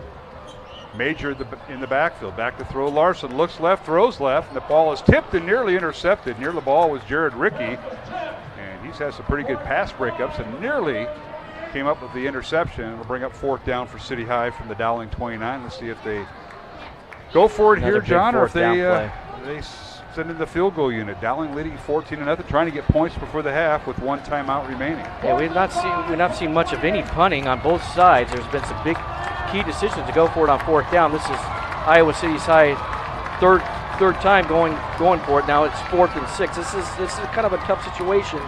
It's not 4th and short here. 3-man front for Dowling. Everybody else has dropped back. Here's Larson back to throw. Looks right, throws right. He overthrew everybody. Incomplete. Out pattern done by the wide receiver that time. That might have been Dax Judge, and he overthrew him. It looked like they could have got called for a legal man downfield. I think it's supposed to be a throwback screen there because number 78, the big offensive lineman for Iowa City High, was 7 yards downfield, kind of in the throwing lane of where Larson threw it. So there's a lot of miscommunication there. Yeah, you can see in the replay he releases out to the flats. 72's out there as well. I think that's supposed to be set up for a screenplay, Mark, and on 4th down, you hate to see that as a coach. The miscommunication between the play call and the execution. Yeah, Dax Judge and Achille Maddox were the intended receivers. Maroons with the first down from their own 29 as they take over on downs. Dowling offense out there, and they have 5 receivers, empty backfield. Back to throw is Smolik. Looks over the middle. He finds this man caught by Jalen Thompson's inside the 45, down near the City High 42-yard line. Beautiful ball by Smolik, and Thompson with a big catch for the big tight end. Yeah, it was. I mean, Jackson threw it right where he could get it and throwing it under pressure. I mean, Jackson has 2 guys. One of them, Ben Keeter, Jackson gets hit as he's throwing the ball and throws it right to the outside shoulder of Jalen Thompson, who's a big target, and didn't allow the Iowa City defender to break that play up. 30-yard gain, first down Dowling at the City High 41. Maroons with 3 timeouts and 2.5 minutes to go here in the half. Handoff goes to C.J. Phillip, but he's got the first down, plows his way inside the 30 and finally run out of bounds by Keeter at the Dowling 20. I'm going to put it at the 29-yard line, it looks like. So you're seeing the 1-2 punch of Rashad Davis and C.J. Phillip. It's a great weapon to have between these 2 backs. They're both explosive backs, great vision. C.J. with a little bit more experience now with Rashad gaining these last 2 games, getting experience has. What a great weapon for Dowling Cat. 1st and 10 Dowling at the 29, the City High. 2 minutes, 10 seconds remaining here in the second quarter. Dowling 14, City High nothing. Here's the snap. Smolik looks left, throws left, and he's got Gamble open, and it is caught. Is he in? Caught for the touchdown. Official pointed to each other. Yeah, he was inbound. Jesse crossed the goal line. Touchdown, Bo Gamble. And Dowling scoring from 29 yards out, making it a 3-score lead. That time you had one-on-one coverage outside with Bo Gamble. He's a single receiver that side. You had an empty set, so you had one receiver wide out, the other receivers the other way. There was no help over the top for Iowa City High.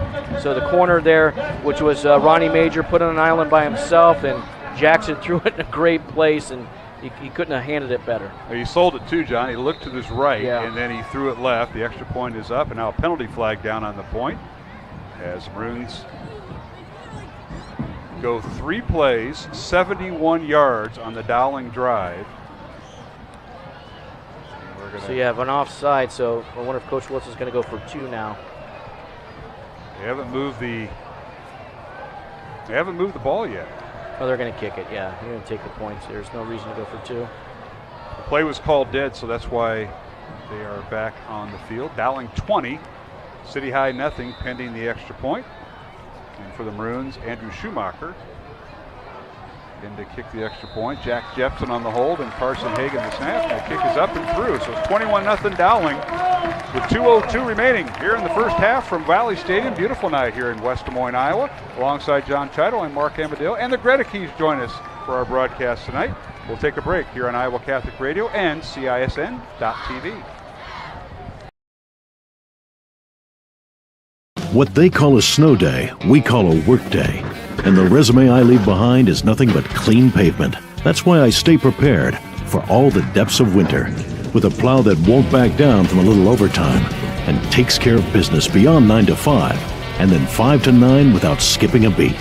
A plow you'd call a real MVP, the kind only Western builds, to get more jobs done faster. Visit Truck Equipment Inc. today at truckequipmentinc.com. Free Godfather's Pizza begins with the download.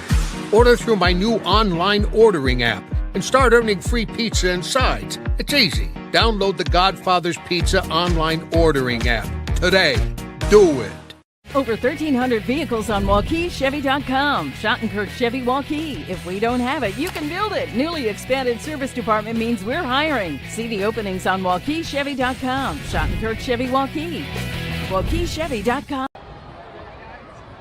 By City High, and they get it across the 25 up near the 27-yard line. That's where they will start, 1st and 10. As we're about a minute 57 to go, Johnny, you going to Way to go down, huh?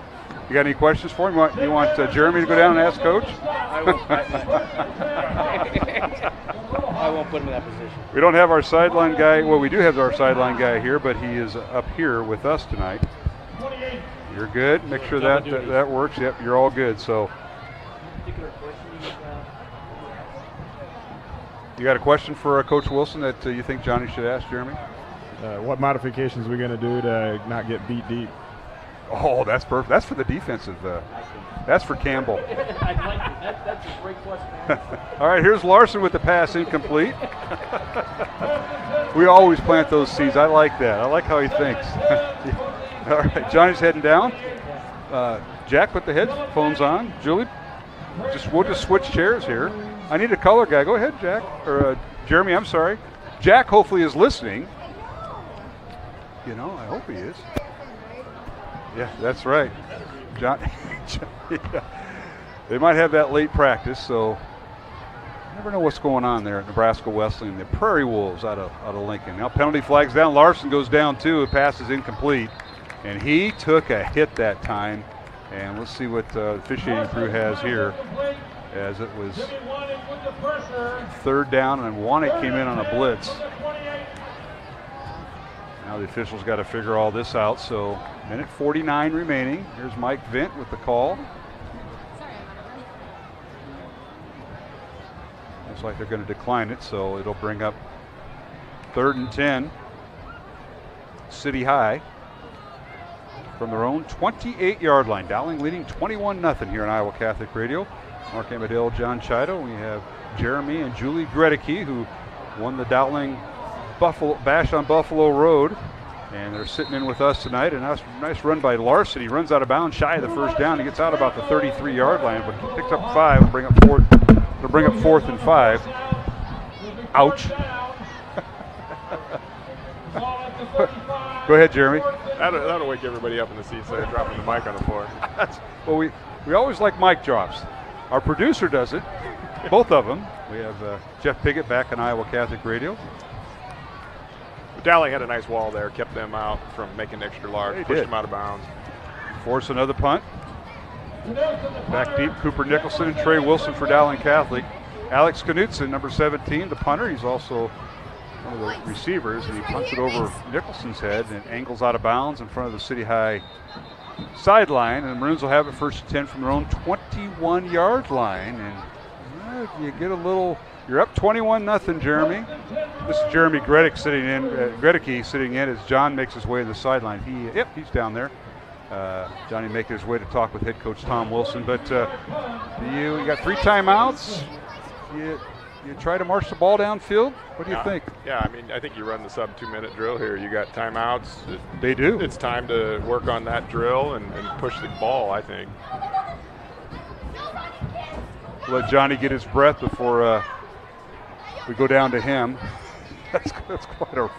Even though it's all downhill. Dowling with a first down from their own 22-yard line. Minute 30 remaining in the half. Maroons up 21-0. 2 receivers to the left, 2 to the right.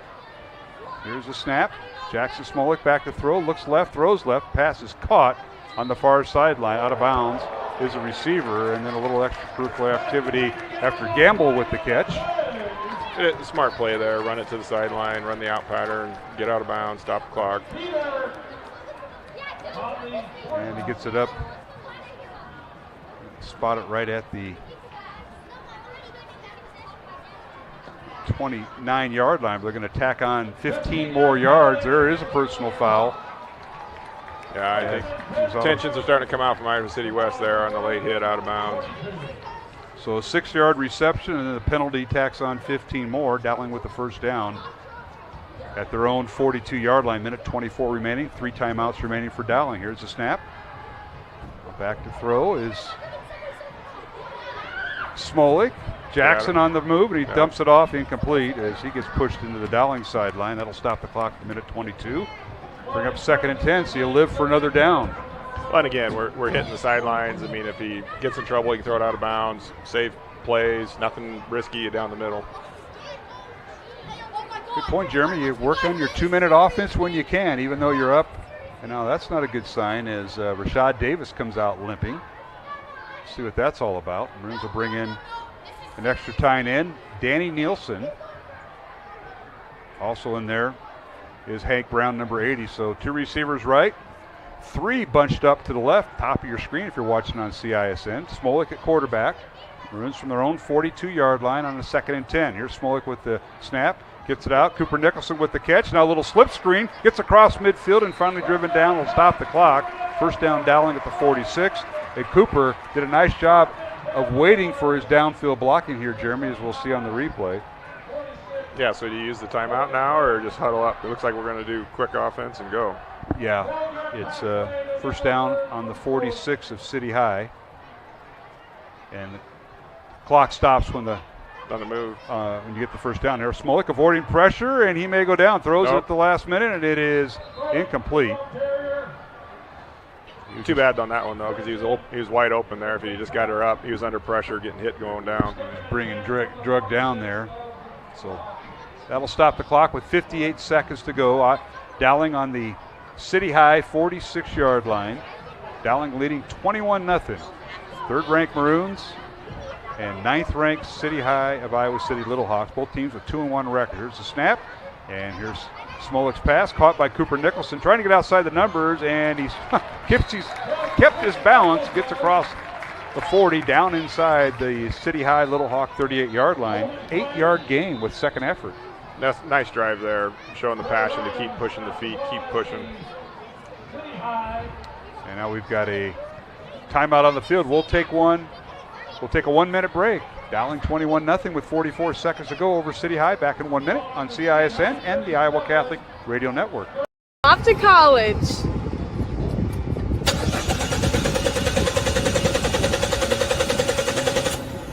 Oh, rats. Hi, Joe the Car Guy with a reminder. Before you send your kids off to school, set up an appointment with Westside Auto. We check everything from tires to belts, fluids, hoses, wipers, and lights. 44 inspection points to help prevent that oh rats moment for your students. Call us today to set up your appointment. We'll have your kids off to school saying, For the best, head west. Westside Auto. Ever have one of those awkward moments when a business disappointed you? You got ripped off? Didn't get what you expected? The Better Business Bureau can help you avoid these uncomfortable situations. BBB accredited businesses are honest, ethical, and reviewed annually by the BBB. Don't experience another awkward moment with a bad business. Trust the ones that operate with integrity. Look for the BBB seal. It's the sign of a better business. And find a better business anytime at bbb.org.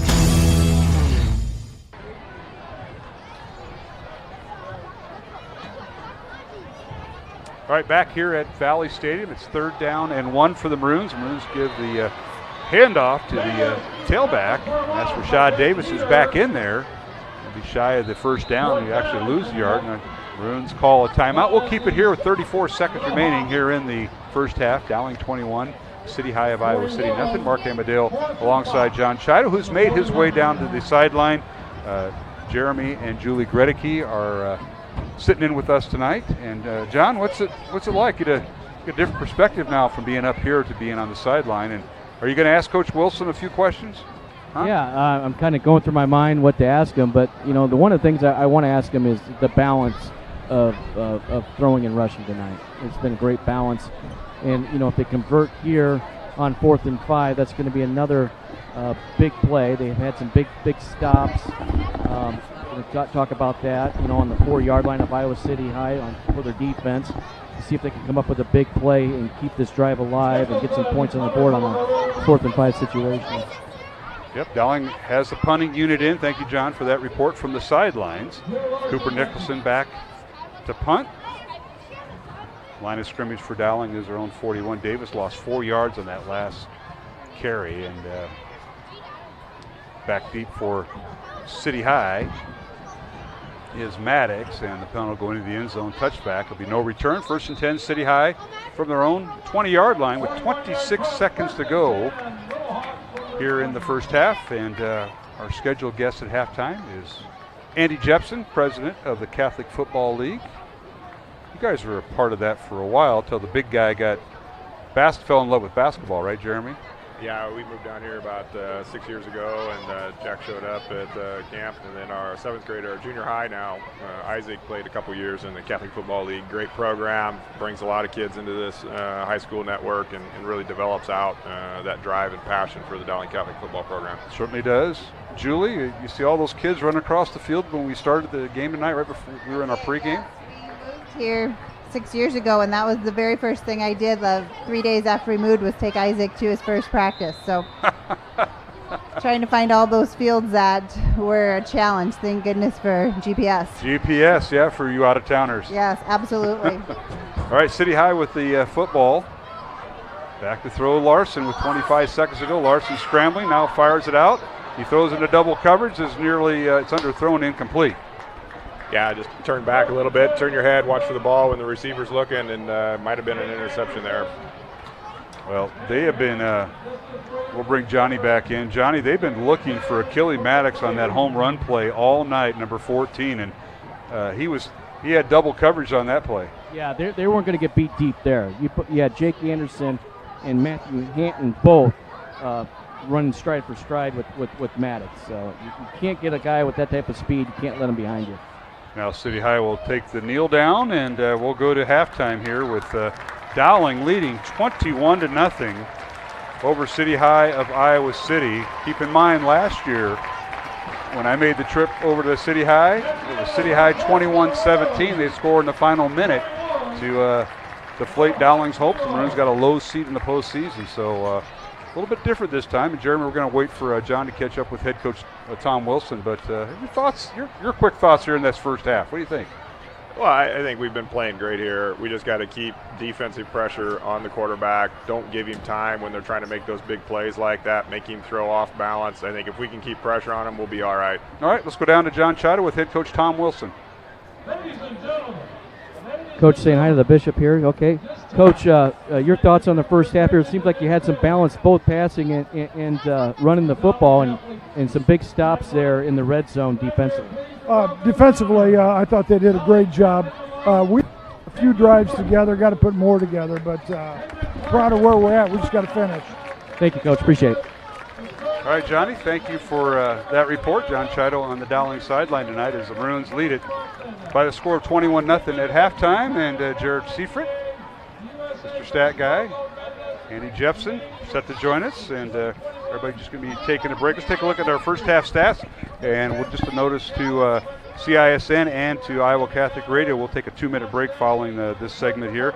For Dowling, they had 206 yards of total offense in the first half, 145 for City High of Iowa City. Dowling had 112 yards in the air and 94 yards on the ground. For City High, they had 133 yards of passing with 12 yards on the ground. Maroons are penalized once for 15 yards. City High 5 penalties for 51 yards in the first half. Dowling with 12 first downs and City High with 8. Jackson Smolik 8 out of 15 passing, 112 yards and a touchdown. Drew Larson was 13 out of 29 passing for City High for 133 yards, no touchdowns, no interceptions. Rashad Davis, leading ball carrier for the Maroons, 6 carries for 48 yards and 1 touchdown. Jackson Smolik, 3 carries for 24 yards, and C.J. Phillip, 5 carries for 22 yards. For City High, Ronnie Major, the leading ball carrier, 4 carries for just 7 yards. And Drew Larson, the quarterback, 7 carries for 4 yards, and 1 carry for Sam Rue for 1 yard. Leading receiver for the Maroons, Bo Gamble, 3 catches for 50 yards and a touchdown. Jalen Thompson, 1 catch for 31 yards. Cooper Nicholson, 3 catches for 28 yards, and C.J. Phillip, 1 catch for 3 yards. For City High, their leading receiver is the young man we talked about, Achille Maddox. He has 6 catches for 100 yards in the first half for City High of Iowa City. And then rounding out receiving yards for City High, Connor Cross, 1 catch for 8 yards, and Evan Lamp, 1 catch for 8 yards. Again, total yardage in the first half for Dowling Catholic. Maroons with 206 yards of total offense, and City High with 145. We're at halftime. We'll take a break, come back, talk Catholic Football League. This might be the first night not one kid fell when they ran across the field, as Coach Jepson told them to do. They all ran across. Nobody tripped and fell, and there wasn't the domino effect. Congratulations to those youngsters. We'll be back with our halftime guest, Andy Jepson, here on Catholic Football League Night. You're listening and watching tonight's game on CISN and Iowa Catholic Radio. Mark Amadale, John Chido, back after these messages after this 2-minute break. When you need to conquer the drifts on your property, get the job done your way. The Western Defender Compact Snowplow. All the professional grade features in just the right size for your mid-sized pickup or SUV. Easy to attach and easy to use. Get the performance to plow like this and finish like this. Western, more jobs done faster. Visit Truck Equipment Inc. today at truckequipmentinc.com. Not all used vehicles are created equal. DeArmond certified used vehicles have a big advantage. What sets us apart is that all used vehicles receive a 175-point inspection. Carfax report, 2 oil changes, collision deductible coverage, and wheel dent and windshield repair. Also, all DeArmond certified come with 2 warranties. A 1-year 12,000-mile bumper-to-bumper and a 2-year 100,000-mile powertrain. DeArmond Ford Indianola, DeArmond Automotive Knoxville, DeArmondAuto.com. For 75 years, Holt Service Trucks have hit the streets of central Iowa to help customers in need. It might be for plumbing, heating, cooling, a water heater, or the usual repairs and maintenance. We've done that with quality work from quality employees who bring passion and personality to the job. That's the Holt difference. It gives me great pride to see how our company has grown from the seeds of success my grandfather planted in 1947. That's why more and more central Iowans are saying, let Holt handle that. Mornings. They can be hectic. Let's go! So can your car, so to get a free pickup, drop-off, or delivery, head over to Honest Wrenches. And their loaner vehicles? No extra charge. Find your peace of mind with even more wonderful services. Every vehicle that comes in gets a full visual inspection and a 5-year, 50,000-mile warranty. No extra charge. Head on over to Honest Wrenches. No extra charge, and it's how service should be.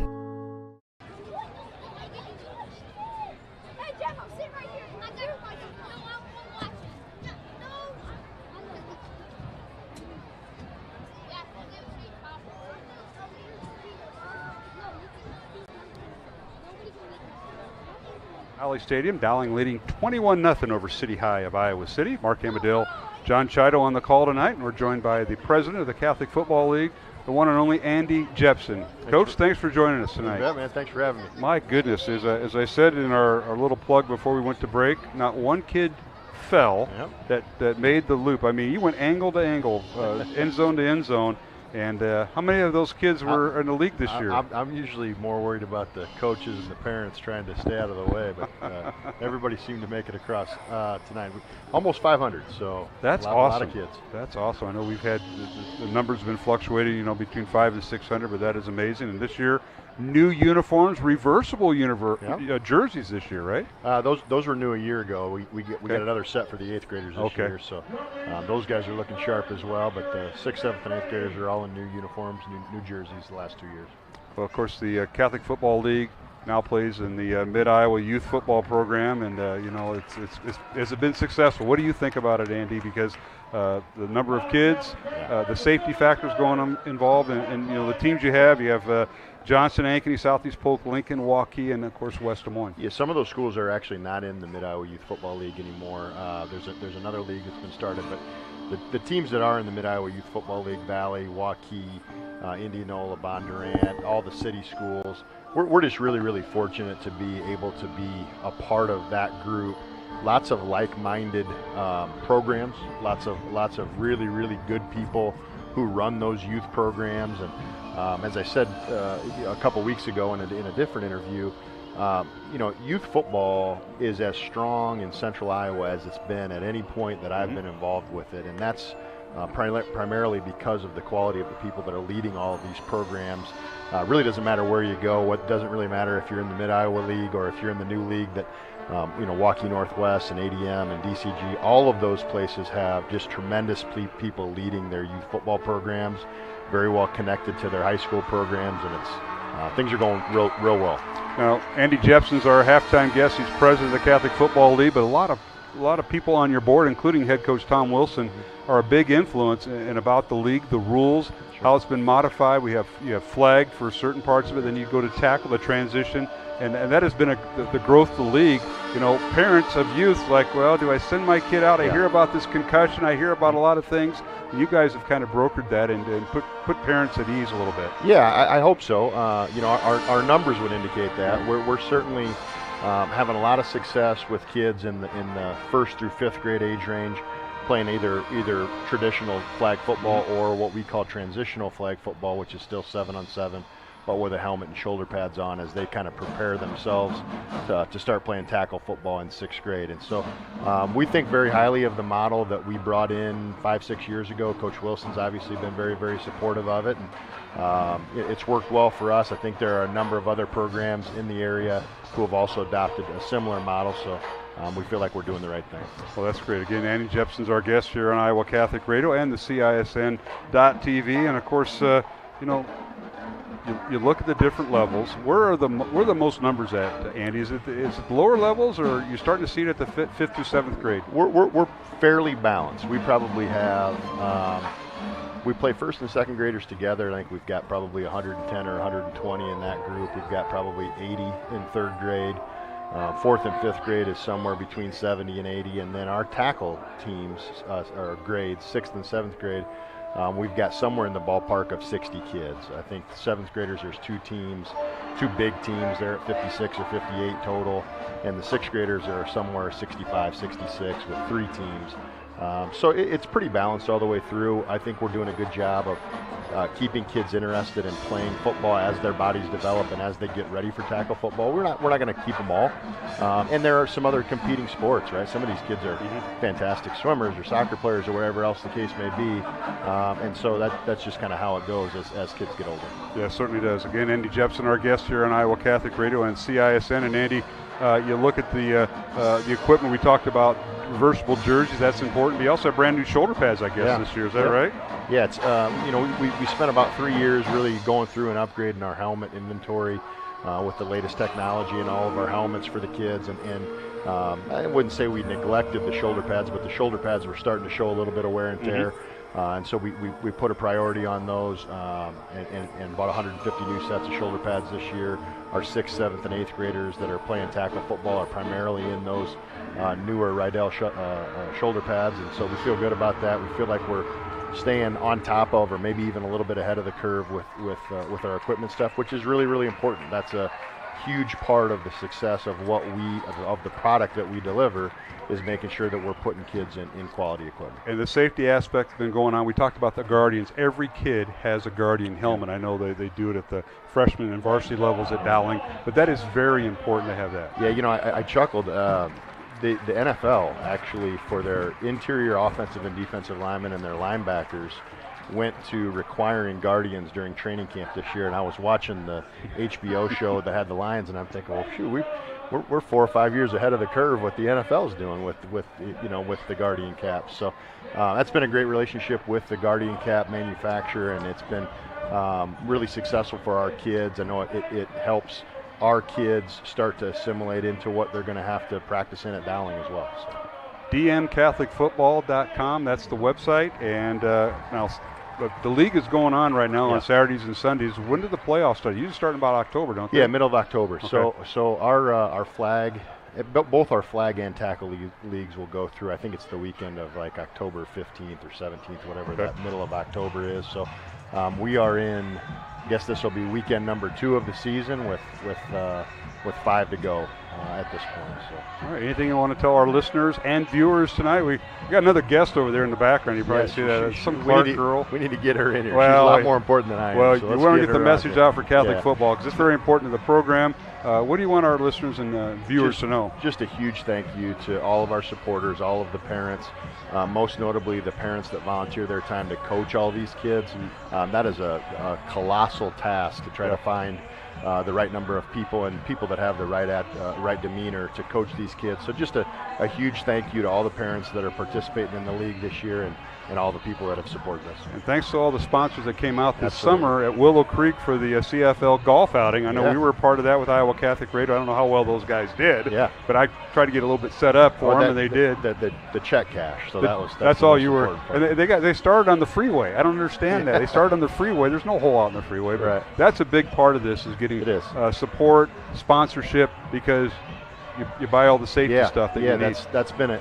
This is the 4th or 5th year that we've done that, and it's just an extra little. It's an extra amount of money in our coffers that really can make us a little bit more aggressive with going out and getting the top of the line equipment and upgrading our stuff. So it's greatly appreciated. Andy, thanks for all you do. Thanks for coming up here tonight, Catholic Football League night. We're going to take a break here, and we want to thank you for all you do. And you're always welcome to come up. I appreciate it. Thanks a lot. Andy Jepson, our halftime guest here on CISN and Iowa Catholic Radio. We'll take a 1-minute break down the network line and come back with our very special halftime guest. Caitlin Clark will join us, former Dowling alum and plays at the University of Iowa. A little bit of basketball. You know who she is. Yeah, you bet. Back after this on Iowa Catholic Radio and CISN. We are so much more than an energy company. We are connectors, community protectors, and clean energy leaders. We are job creators, friends and neighbors, stewards of your dollars and savings. Yes, we are so much more. We are the energy behind your everyday. And we are obsessively, relentlessly at your service.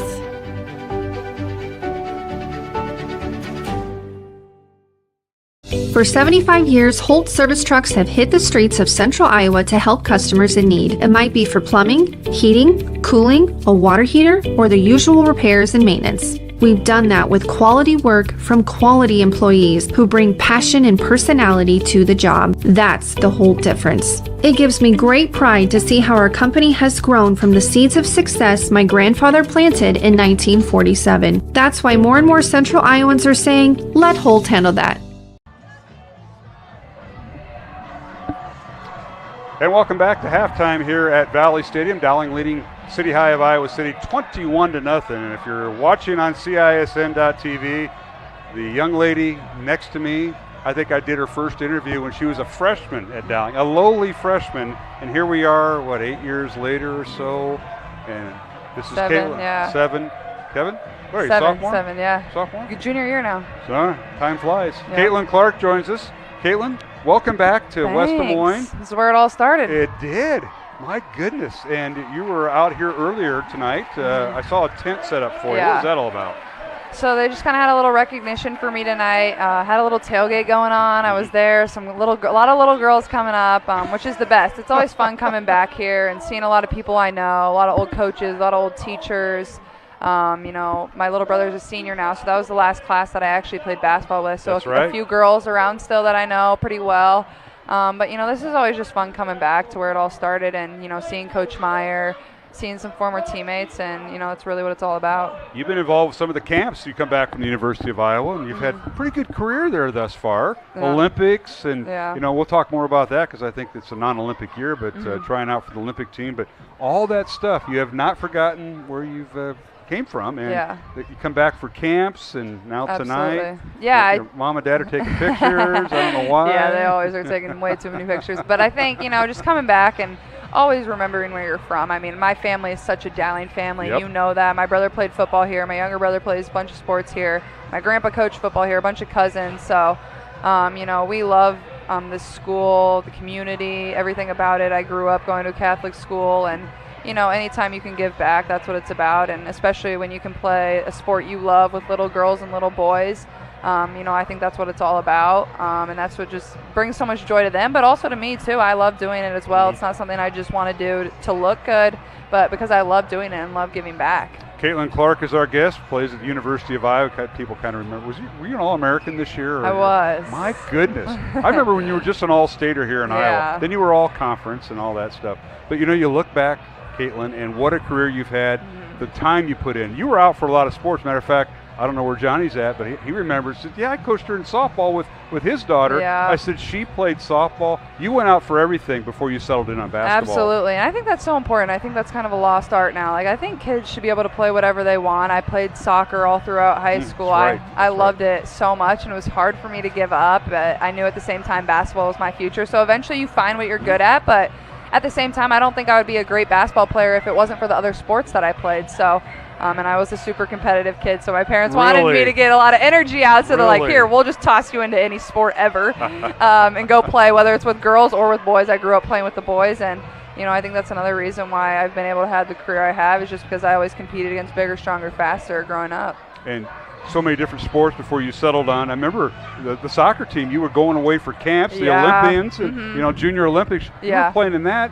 You come back and be done. It's like, can I still play soccer with you? And they let you back on the team. That's kind of unheard of, but what a way to work that out. Absolutely. And Coach JP, he was tremendous through my time playing soccer. I would leave the team to go try out for the junior national teams, and then I'd come back and we'd be in the state tournament the next couple days, and I'd have to put my shin guards in and lace my cleats up and go play soccer after I just hadn't touched a soccer ball for 2 weeks. That's right. But, I loved it, and it was fun to go and run around and play with your best friends, and that's what high school sports is all about, creating those memories with some of your best friends, and they're some of the best memories I have to this day. All those little girls that came out here tonight in the tailgate will remember that. The ones listening and watching on the replay or whenever, go out, participate, get involved, and you have. And now I got to ask you, you got through the Cy-Hawk week, and when I talked to your mom last week, it's like, I don't know about this. Yeah. Your brother Blake plays for Iowa State. He's the holder on extra points and field goals. You play at Iowa, and for us Iowa fans, it probably wasn't the best week. But is everything okay in the Clark household? Absolutely. Good. It's obviously hard when I go to Iowa. He goes to Iowa State, but we've always been each other's biggest fans. Even when we were at Dowling, I would play right before him. He would be out over in the tunnel watching me play, and then the varsity boys would take the court. So, I think it's something super cool. A lot of families don't get to talk about it. And, obviously my little brother plays sports here, so it's been kind of cool to see him kind of evolve into his own too. Varsity track, varsity basketball, and it's always fun to come back and watch him because he grew up wanting to be us too. That's right. I try to get back and watch him as much as I can as well. Well, and if you can't make it back, hopefully you're listening to the game and from your special announcer maybe once in a while. Oh yeah, you're my favorite. Yeah. But Colin was a junior or senior? Senior now. Yeah. Colin's a senior. I know your mom and dad are behind the camera here. That is amazing. I know. It's really sad, honestly. He's way taller than anybody in our family now, which is crazy. Really? Tallest in our family. But yeah, I think he's going to have a big year in basketball. He works hard. Very smart guy. I wish I was around more to see him play more, but I'm always tuning into the broadcast. I remember the girls' basketball to go to the state tournament. Yeah. My freshman year in high school, I was screaming in my dorm, listening to the game. I mean, I was so excited. You're probably saying, Amadale, give the scoreboard off. Probably, yeah. True. But no, it's just fun. I mean, I always tune in when I can, and I love Dowling athletics, and I want to be able to give back for the rest of my life, really. All right, about 30 seconds. Let's talk about the Hawks. What are the expectations? You guys got all the way in the tournament and conferences first, and the season just kicks off and starts here pretty soon for you, right? Our schedule is loaded this year, so I'm expecting a big year from us. Obviously, we'll be preseason top 5, I would assume, right around there. I mean, we return our whole starting 5 for the 3rd year in a row, so a lot of high expectations for us, but, we got a lot of talent. It's just, we have high goals, and achieving that is, work for it every single day, and what happens, happens, and that's all you can ask for. Stay healthy. Absolutely. Awesome. Caitlin Clark, one of my favorite players, freshman year, and now 7 years later, here you are. Here you are. Good to see you. Thanks for being here. Appreciate it. All right, we'll take a break. 21-0 Dowling over City High at halftime. Back after this 1-minute break on Iowa Catholic Radio and CISN. Used vehicles are created equal. DeArmond certified used vehicles have a big advantage. What sets us apart is that all used vehicles receive a 175-point inspection. Carfax report, 2 oil changes, collision deductible coverage, and wheel dent and windshield repair. Also, all DeArmond certified come with 2 warranties. A 1-year 12,000-mile bumper-to-bumper and a 2-year 100,000-mile powertrain. DeArmond Ford Indianola, DeArmond Automotive Knoxville, DeArmondAuto.com. Mornings. They can be hectic. Let's go! So can your car. So to get a free pickup, drop-off, or delivery, head over to Honest Wrenches. And their loaner vehicles? No extra charge. Find your peace of mind with even more wonderful services. Every vehicle that comes in gets a full visual inspection and a 5-year, 50,000-mile warranty. No extra charge. Head on over to Honest Wrenches. No extra charge, and it's how service should be.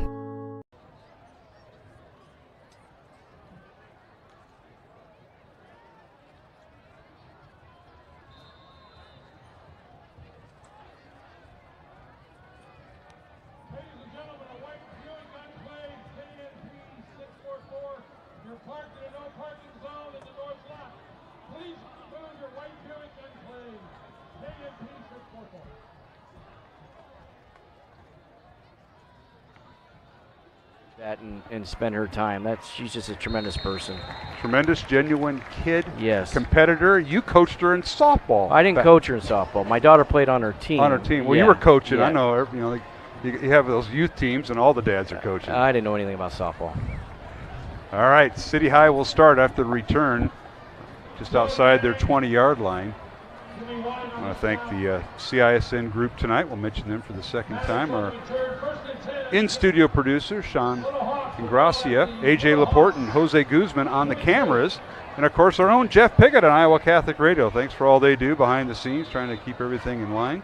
First down, City High from their own 22-yard line. Larson will give to his tailback and hit and dropped immediately. And City High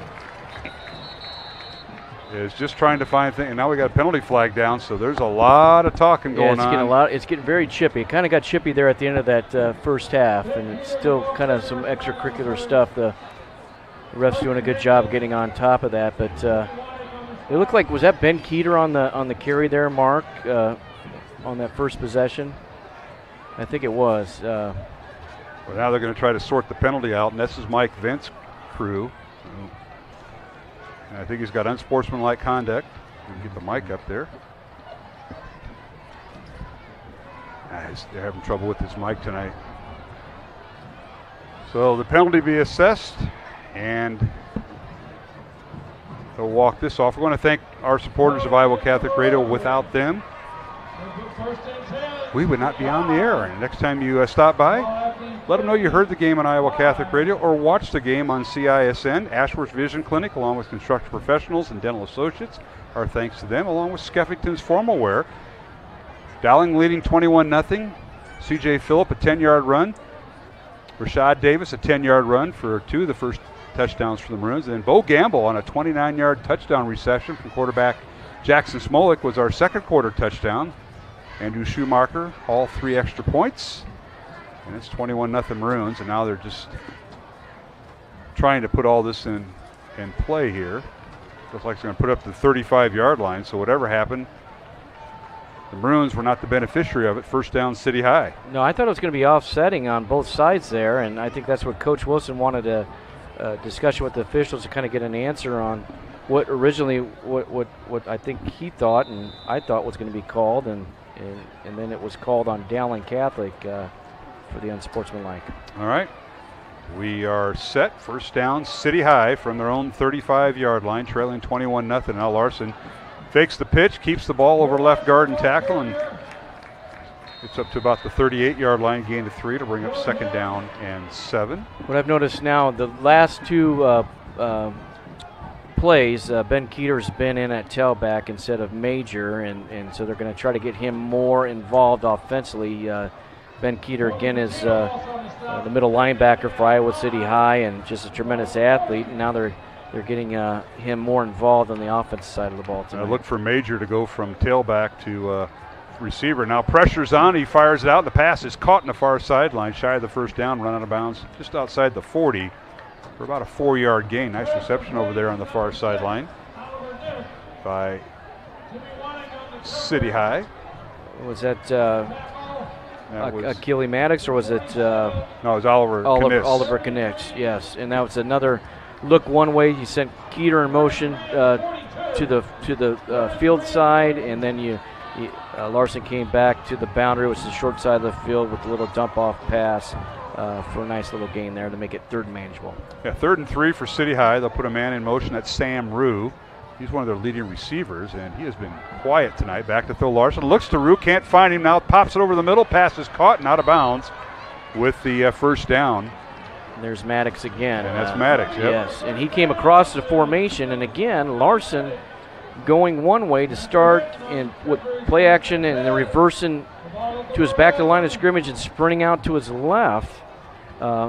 And hitting Maddox across the formation, and he threw it behind him in a place only where Maddox could get it. That's just a tough throw to make, and he's been doing it all night, the Iowa City High quarterback, Drew Larson. Gain of 8, 1st and 10. Now option pitch, and this is Keeter trying to get around right end. Tripped up, and he gets the first down inside the Dowling 35-yard line. And yeah, they're gonna go power football instead of the speed ball they were playing with Major. Different perspective. Iowa City High is going to up the tempo here, get on the ball, not allowing Dowling to get set and try to utilize Keeter without Dowling making any substitution or changes. Keeter a gain 11. And now the swing pass caught by Sam Rue, and he's out of bounds on the Dowling sideline, right near the 32-yard line for a pickup of 2 and bring up 2nd and 8. So up tempo right now by City High. They trail 21-0 here, Johnny. And they need to do something. They need to go quick, change the tempo of this ball game, kind of get Dowling Catholic out of their rhythm, and they've done a good job to this point. Now that penalty did help move the chains, and then utilizing Keeter in space. He's a tough person to bring down, especially when he gets going. All right, bunch formation at the top of your screen if you're watching on CISN. 3 receivers left, 1 to the right. And now here's Larson. In a quarterback draw, they spread the field, and he's hit and dropped inside the 30 down to the 29. He'll be shy of the first down. Will bring up 3rd and about 5 for City High. Now credit to Dowling defensive line there. Cody Heikes and Carson Hagan. When you're spreading the field like Iowa City High there with no backs in the backfield, but you did have a wing offset there and to get the linebacker spread out so you could run that quarterback draw. And that leaves your D linemen on an island by themselves, and that's a great job by both Heikes and Hagan. 3rd and 5, handoff goes to Keeter, and they do a little sweep play to the right side, and he's hit and stood up at the line of scrimmage.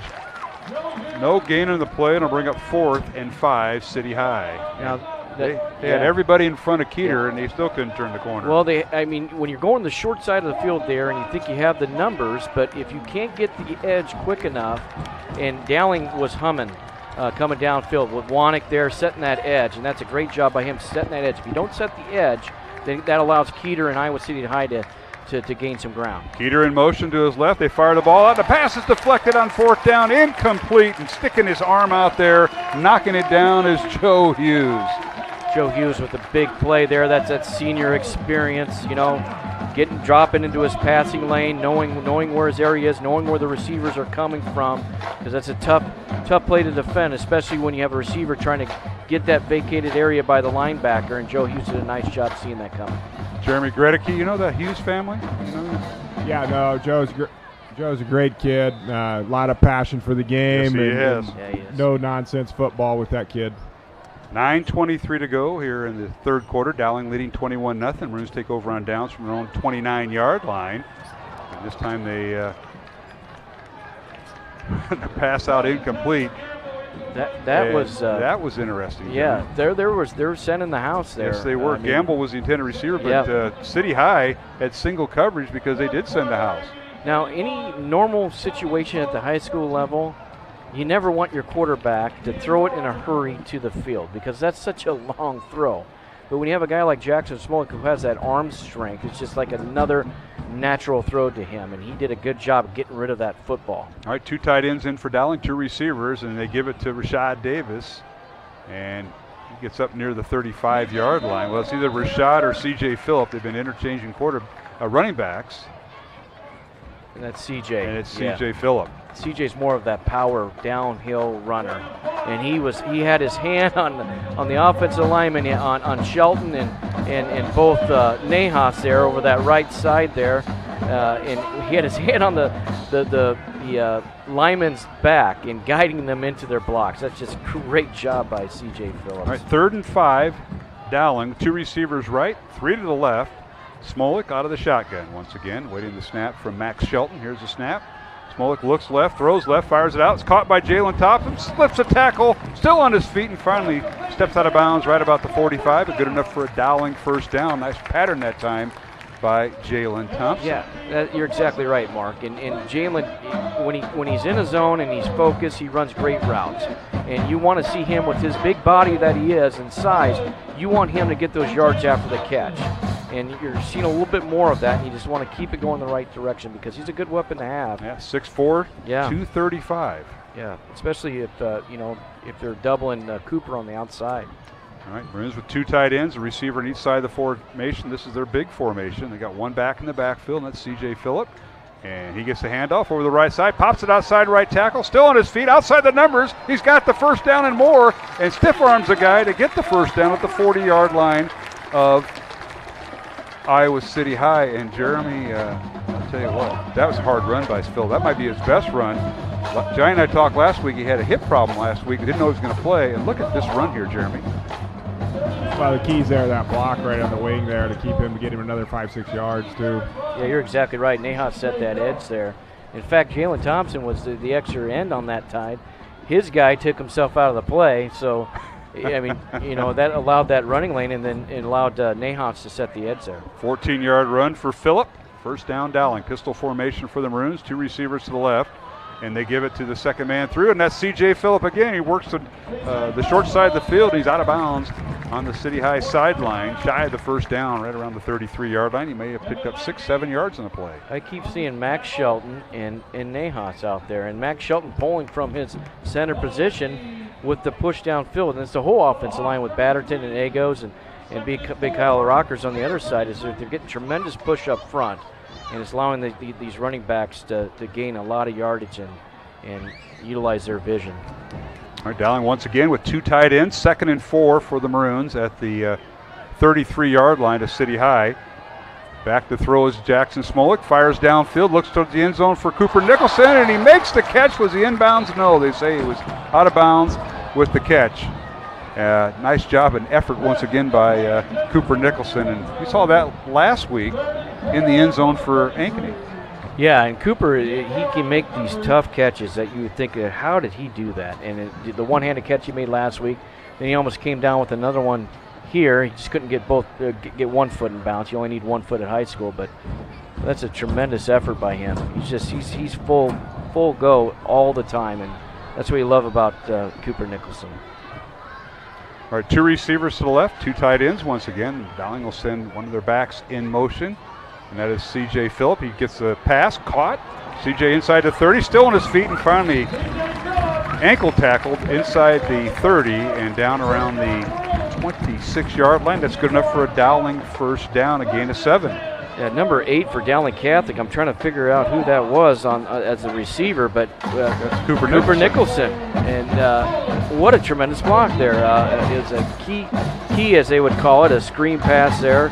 And Cooper with a tremendous block. I mean, that's a lineman-style block to allow his receiver to bust free. All right, pistol formation for the Maroons, 2 tight ends, and now a timeout called by Dowling. So we'll take one ourselves. Dowling leading 21-0 with 7:21 left to go, third quarter from Valley Stadium on a beautiful night here in West Des Moines, Iowa. We'll be back with more on CISN and the Iowa Catholic Radio Network. Free Godfather's Pizza begins with the download.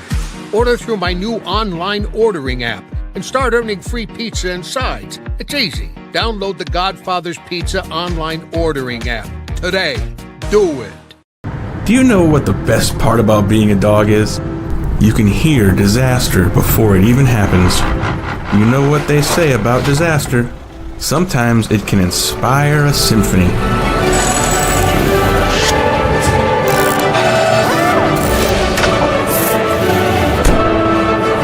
An honest day's work deserves an honest day's treat. No extra charge. And that is why we choose Honest Wrenches. No extra charge. And it's how service should be. Over 1,300 vehicles on WaukeeChevy.com. Schottenkirk Chevy Waukee. If we don't have it, you can build it. Newly expanded service department means we're hiring. See the openings on WaukeeChevy.com. Schottenkirk Chevy Waukee. Waukee.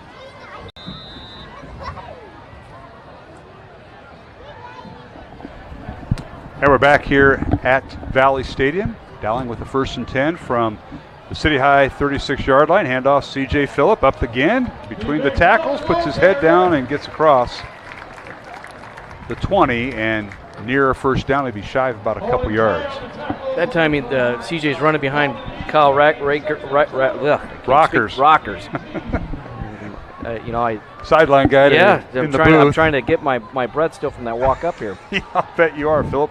Again, the handoff, and he's got the first down as he pushes the line inside the 15 down to the 14-yard line.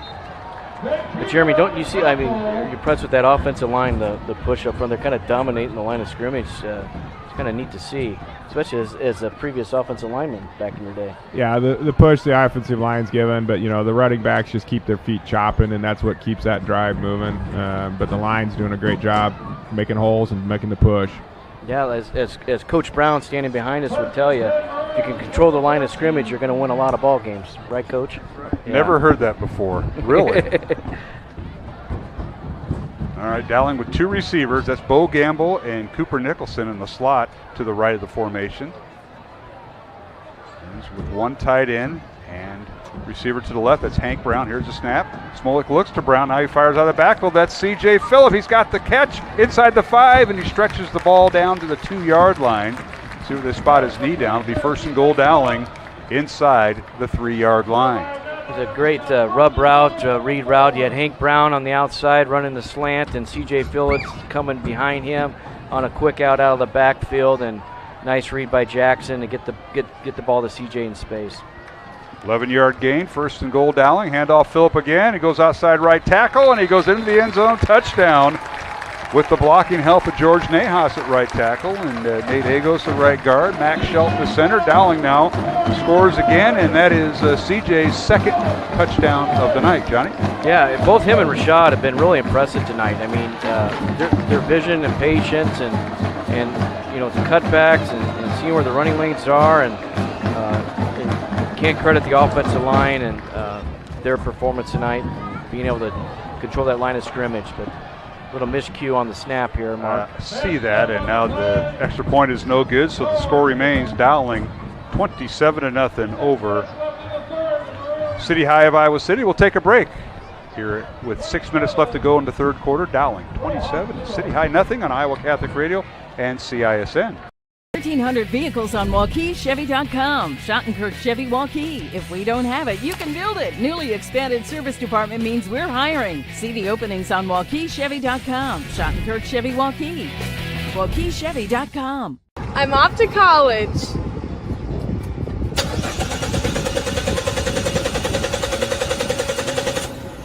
Oh, rats! Hi, Joe the Car Guy with a reminder. Before you send your kids off to school, set up an appointment with Westside Auto. We check everything from tires to belts, fluids, hoses, wipers, and lights. 44 inspection points to help prevent that oh rats moment for your students. Call us today to set up your appointment. We'll have your kids off to school saying, For the best, head west. Westside Auto. Free Godfather's Pizza begins with the download. Order through my new online ordering app and start earning free pizza and sides. It's easy. Download the Godfather's Pizza online ordering app today. Do it. And we're back here at Valley Stadium. Here is the kickoff by Schumacher, and it's fielded by City High at the 5-yard line. And on the return up near the 20-yard line, the returner is hit and dropped right about there. Sam Rue on the return, and I think Jack Moore made the stop. Yeah, Jack Moore. And Rue is shaken up. What a great job by Jack Moore, and staying in his lane, breaking down, making that tackle. Anytime you don't kick it in the end zone, you have a return. That's you always kind of get nervous because that's when bad things happen. We can have breakdowns on special teams, and Dowling prides himself in special teams, and showed right there on that on the kickoff team. And Jack Moore with a great open field tackle. Well, unfortunately, Rue has been shaken up, and he's going to see the trainer right now. We'll keep it here with Dowling leading 27-0. The extra point was no good on that last possession. So C.J. Phillip with 2 touchdowns tonight, of running plays of 10 and 3 yards. And bring back in the Gredicke family. We have Jeremy and Julie sitting in with us tonight, winners of the Bash on Buffalo Road. Was that the COVID Bash or this year's Bash? It was this year's bash, yes, and we had never gone to one before, and look at, this is what we got. That's right. So, Julie, you're an entrepreneur. What is your business? Talk a little about that. So I own Card My Yard, which is a fun business to do. I go to people's yards, set up fun signs, birthdays, anniversaries. I've done a lot of homecoming, asking dates, and right now I don't think anyone's ever said no. So if anyone's looking for a date or prom, graduations, any of that, I just put signs up in yards right now. Now, I know you guys are based kind of out west, but would you ever go to the south side, specifically by the airport? Because I have a few people there. I do. I go all over. I'm just asking. Well, this guy acts like he's still a South Sider. He's been in Urbandale for 15 years now, and he just wants to keep on bringing up the South Side. They kick me out. He's giggling. Give me a call. Look me up on cardmyyard.com. I will, Julie. Judy, I like that. Yeah, we'll have to get that out. Now, fumble as Larson goes down. What a scramble by Larson, the big guy.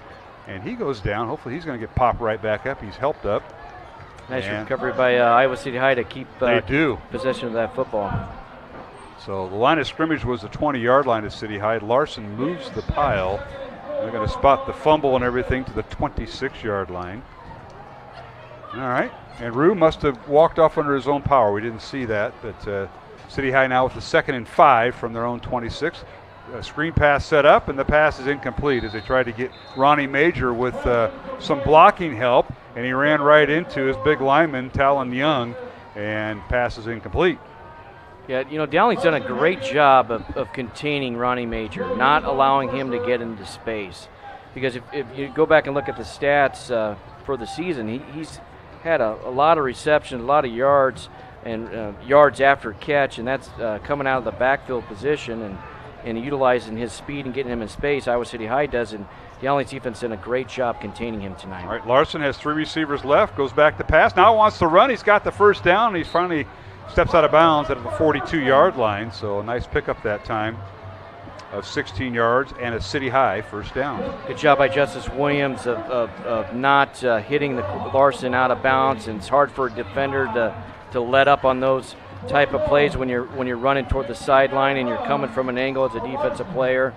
Good job by him by forcing him out of bounds and letting up and not getting a late hit penalty. All right, 3 receivers to the left for City High, 1st and 10 from their own 41-yard line.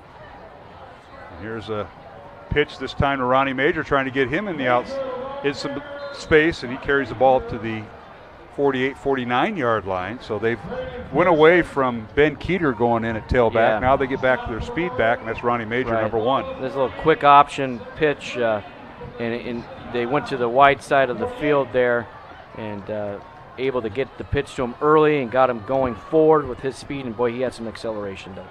Now handoff once again to Major, and he slips a tackle, and he's near a first down, running out of bounds near midfield. They're going to put him on the Dowling side of the 50, and that is near a first down. Hope the chain gang's all right, Johnny. If you see the replay, you got to watch those guys. We've already had an injury and a no-show, and here we go. Watch this on the replay.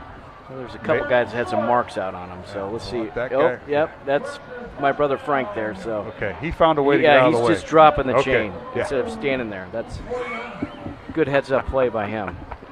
Any chance I can give him grief, I'm going to. Yeah, I knew that was coming. We have the brotherly love going on. You guys have that at home with the boys and the young lady. We do. Right? There's a lot of love there. See? You're right. We have it here.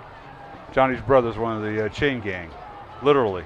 All right, here is Larson. Back to throw. Fakes the reverse. Still on his feet. Looking downfield. Nobody open. Fires it out. Threw against the grain. Incomplete. Threw right into about where 3 maroon shirts were. That's a dangerous pass. Throwing back across your body, rolling to your right, to the middle of the field of all places, and right in the middle of the pack of Jimmy Wanick and Braden Pearson. Larson's lucky that ball didn't get picked, but again, that's why you call these guys defensive players. They're there to make the hit first. They weren't looking for the football. They were looking to separate the ball from the players. So. All right, 3 receivers to the right. One back in the backfield. That's Ronnie Major. The quarterback is Drew Larson, the 6'1 junior. And now Larson with the ball and nowhere to go. And he's stuffed. It'll be 3rd and long for Larson. And a lot of times City High has been trying to spread Dowling out with the 3 receivers, but they haven't quite accomplished that as we approach the 4-minute mark. You think that was Nick Ferricks on the tackle there. He's getting some action. The junior safety coming up to make that stop. You just heard the report. Ankeny upsets number 1 Southeast Polk after the Hawks got beat by Dowling last week. So what a scramble. That might move Pleasant Valley to number 1 next week. We'll see. 27-0 here. Dowling leading City High here in the 4th quarter. Larson escapes pressure, fires it out. It's caught. Nice catch that time by Achille Maddox. And he's got the first down right around the Dowling 34-yard line, they'll call it. Again, Maddox coming all the way across the formation from the white side of the field to the boundary, across the linebackers, everything. He had 4 receivers down at the bottom of the screen to the right, and then Maddox comes all the way across, and Larson steps up in the pocket and makes a nice throw. 15-yard gain, first down, City High, with 3:25 remaining here in the 3rd quarter. Runs up 27-0. City High with a man in motion. That is their backup quarterback, Tron, in motion. Back to throw is Larson. Drew looks right, throws right. He underthrows his intended receiver, and that's Sam Rue, who's back in the ball game after being shaken up on the kickoff return. Yeah, that's good to see him back in action. Now he's injured again. He's kind of limping there a little bit. The official's going to stop play here, but you got to credit the Dowling defensive line and putting pressure and making Larson scramble and break that pocket quicker than what he wants to. And I think now it's to a point where he's catching the ball and he's automatically moving. Not even kind of giving it a chance there, because I would too if you had Carson Hagan and Cody Heikus and Rawson Rumley coming at you all night long. Yeah, you got Keipel's been in there a few times. Peyton Johnson Peyton is Johnson's back. Got some action. He made a nice play a couple plays ago, and it's good to see him back. They attend to Sam Rue, the senior wide receiver, visiting with the Gredicke family. Julie, you mentioned the business that you run. How can folks get in touch with you if they want to? This is your opportunity for one of those free plugs that your husband will answer the phone, I'm sure. Absolutely. You can look me up on I have a Facebook page or cardmyyard.com. Cardmyyard.com. And you do go to the south side of Des Moines. I go to the south side. That's all I wanted occasionally. It has to be a special request from you. There's a few families I know that I may have to visit with you about. It's pretty fun to wake up to a big old sign in your yard. Well, some people don't like surprises. Some don't like surprises. You know what I like to do for prank? You do pranks where I can just have you, like get some signs to throw in somebody's yard and just kind of, decorate it a little bit. Yes, we can say anything. And how do you deal with dogs? Because that's what the problem with my house, if that's what he's thinking Usually about. they know I'm coming, so they make sure their dogs are in, but just I be sure. never upset any pets. And he's easy to track, it's either he's doing radio or umping softball. Back in his Rico Palazzo, we call him. With his, well, you had to get that name out there, did you? I thought that was just an office name. I'll be waiting for that order, John. All right, back to live action. 2nd and 10, quarterback draw by Larson. He's stacked up. Go right down the line of scrimmage, which is a Dowling 34-yard line. Yeah, get them all in now, folks. You didn't pay to do that, to get on here. Get shots at me. This is the guy. He's usually on the sideline. There's a reason for that. Look, he doesn't even know what to do with paperwork. We have tables up here and everything. The sideline, he's got it out of his back pocket. How about that, putting that together? I stapled that. Taped together. Taped together. It's longer than one of my legs. And trying to go through all this, it's tough to do in a quick amount of time. All right, it's 3rd and 10. And here's Larson back to throw for City High. Fires it out. It's caught, but shy of the first down as the receiver is knocked out of bounds. And that being Connor Cross, the receiver. The sophomores split in, and Dowling will take over on downs. They should be. Yeah, no, it is fourth down. 4th down now. Joe Hughes making a great play, coming from his linebacker position, and he has the back. That's his responsibility, and he recognized that, and he made a great angle and great break on the ball. 27-0. Dowling leading Iowa City High. Last year it was City High defeating Dowling 21-17. In the last minute of the ball game, City High comes from behind. Here's a pass intended for Ronnie Major, threw in the wrong side of him, incomplete, and Dowling now will take over on downs. And congratulations to the Dowling defense. They're pitching their shutout here through just over 3 quarters here, Johnny. Yeah, you know the defense has been great all night, and they came up big in the first half. I mean, it could have been a different story, a different, who knows how it would have went if Iowa City High, after the fumble by Dowling Catholic, converts on that short field, and they had to go for it on 4th down. Dowling's defense comes up big and makes a big play to shut it down, and that was the first big opportunity that Dowling took advantage of, and then again Iowa City High with a big play down the field, and Dowling's defense was able to shut that drive down. All right, Smolik in at quarterback. Dowling takes over 1st and 10 from their own 28-yard line. Immediately, Maroons go to the ground and slowly getting up. Hopefully it's just a cramp by the defensive lineman for City High, and they're going to stop the clock here with 2:07 left to go into 3rd quarter. And I don't think this will be a timeout. They're just going to have a medical timeout. We'll keep it here with the Gredecky clan. All right, so Jack's over at Nebraska Wesleyan. So often do you make it over there to watch him play? Of course, I remember when he played for Dowling and that young lady I had at halftime, Caitlin Clark. Are they about the same class? She was a year older than him. Okay. Yep. One of us tries to get to most of his games. We're kind of in a good position here in Des Moines. We're kind of about halfway to all of the places he goes to play. So we have a lot of family in Lincoln where he's at, so we try to watch him as much as we can. A lot of, windshield time on I-80. Yes. And, boy, there was some good basketball back then with the girls, Caitlin Clark and all that group, and the Dowling boys. It was a fun couple, yeah. It was a lot of fun. Did you hear that, Johnny? Caitlin even listens to me when she's in Iowa City, wanting to hear how Colin's doing in the boys' game. I'll take that as a compliment. Oh, during the basketball season? Yes.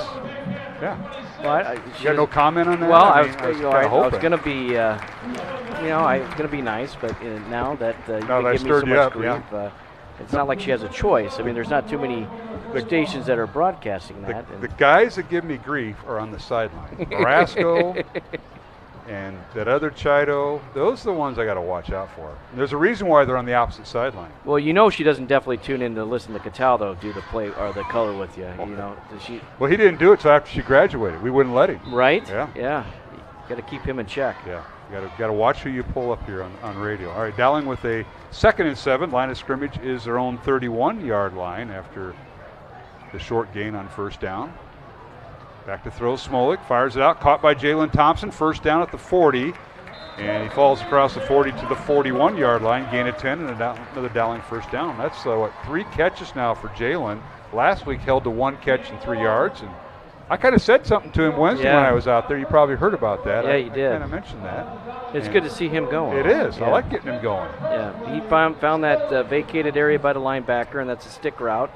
And Jackson got the ball out to him quick. You like to see Jalen do more after the catch instead of dancing a little bit, just turning it upfield because he's got a big frame and he can do a lot more of just keeping his feet moving. Smolik threw the fastball on him at last play, and now Maroons go back to the ground game and see where they spot forward progress up to the 40-yard line. So a loss of 1 on the play. Another injured player here. And that was Rashad Davis. Seems like a lot of guys are cramping up tonight.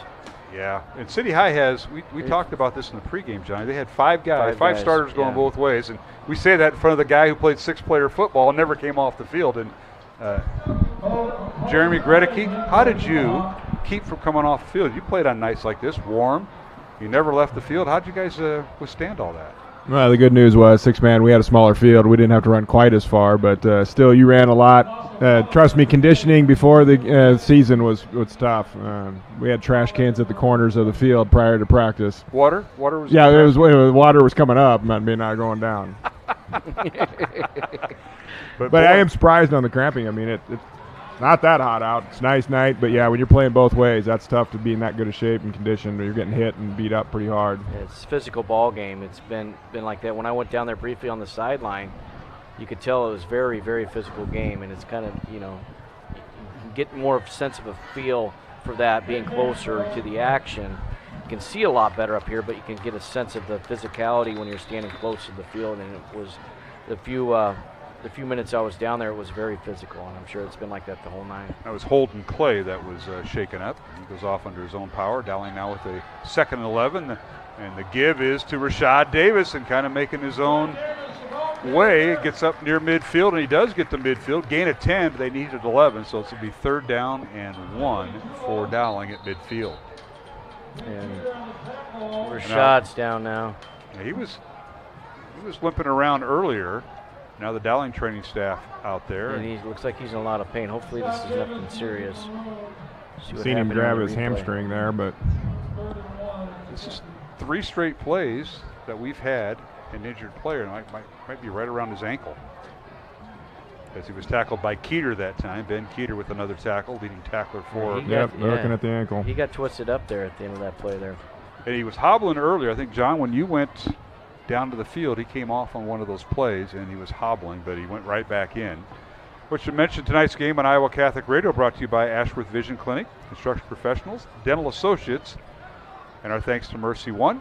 Of course, if you patronize our supporters and sponsors, please let them know you heard the game on Iowa Catholic Radio. Still looking at the Rashad Davis. Now, if we had our sideline reporter down there, he could really, Jeremy, he would be all over this. He could tell you, yeah, I think it's the right bone and the right ankle. Might have been just outside the upper leg. And it's his left ankle, which is where he was tackled. That's where Keeter had him. So Rashad is out. That means Jack Moore may be getting in here with C.J. Phillip. Yeah, he's not even being able to walk off on his own there a little bit, and that's not good to see. So. Doc Zachary down there and the medical support team, and they are outstanding. Del Lark, of course, longtime athletic trainer at Dowling. All right, 3rd and 1 for the Maroons. 33 seconds left to go, 3rd quarter. Pistol formation, 2 tight ends, and the give is to C.J. Phillip, and he's wrapped up in the backfield and gets back to the line of scrimmage. We'll bring up 4th and 1 from midfield for no gain for Phillip. That time over the right side there. Now it comes up 4th and short. You wanted to hopefully get the first down there and move the chains and get this quarter over with. It seems like this has been a long quarter here, and you want to get this, you're up 27-0 at this point, and you want to get more points on the board, get that running clock if you can, and get guys out of here healthy. We'll see what Coach Wilson does at the start of the 4th quarter, see if he goes on it. 4th and short here, up 27, but then it gives Iowa City the short field. We're at the end of the 3rd quarter, and we'll take a timeout with the score. Dowling 27, City High of Iowa City nothing. Alongside John Chido, I'm Mark Amadeo, back with the 4th quarter in 1 minute here on CISN and Iowa Catholic Radio. Used vehicles are created equal. DeArmond certified used vehicles have a big advantage. What sets us apart is that all used vehicles receive a 175-point inspection. Carfax report, 2 oil changes, collision deductible coverage, and wheel dent and windshield repair. Also, all DeArmond certified come with 2 warranties. A 1-year 12,000-mile bumper-to-bumper and a 2-year 100,000-mile powertrain. DeArmond Ford Indianola, DeArmond Automotive Knoxville, DeArmondAuto.com. Mornings. They can be hectic. Let's go! So can your car. So to get a free pickup, drop-off, or delivery, head over to Honest Wrenches. And their loaner vehicles? No extra charge. Find your peace of mind with even more wonderful services. Every vehicle that comes in gets a full visual inspection and a 5-year, 50,000-mile warranty. No extra charge. Head on over to Honest Wrenches. No extra charge, and it's how service should be.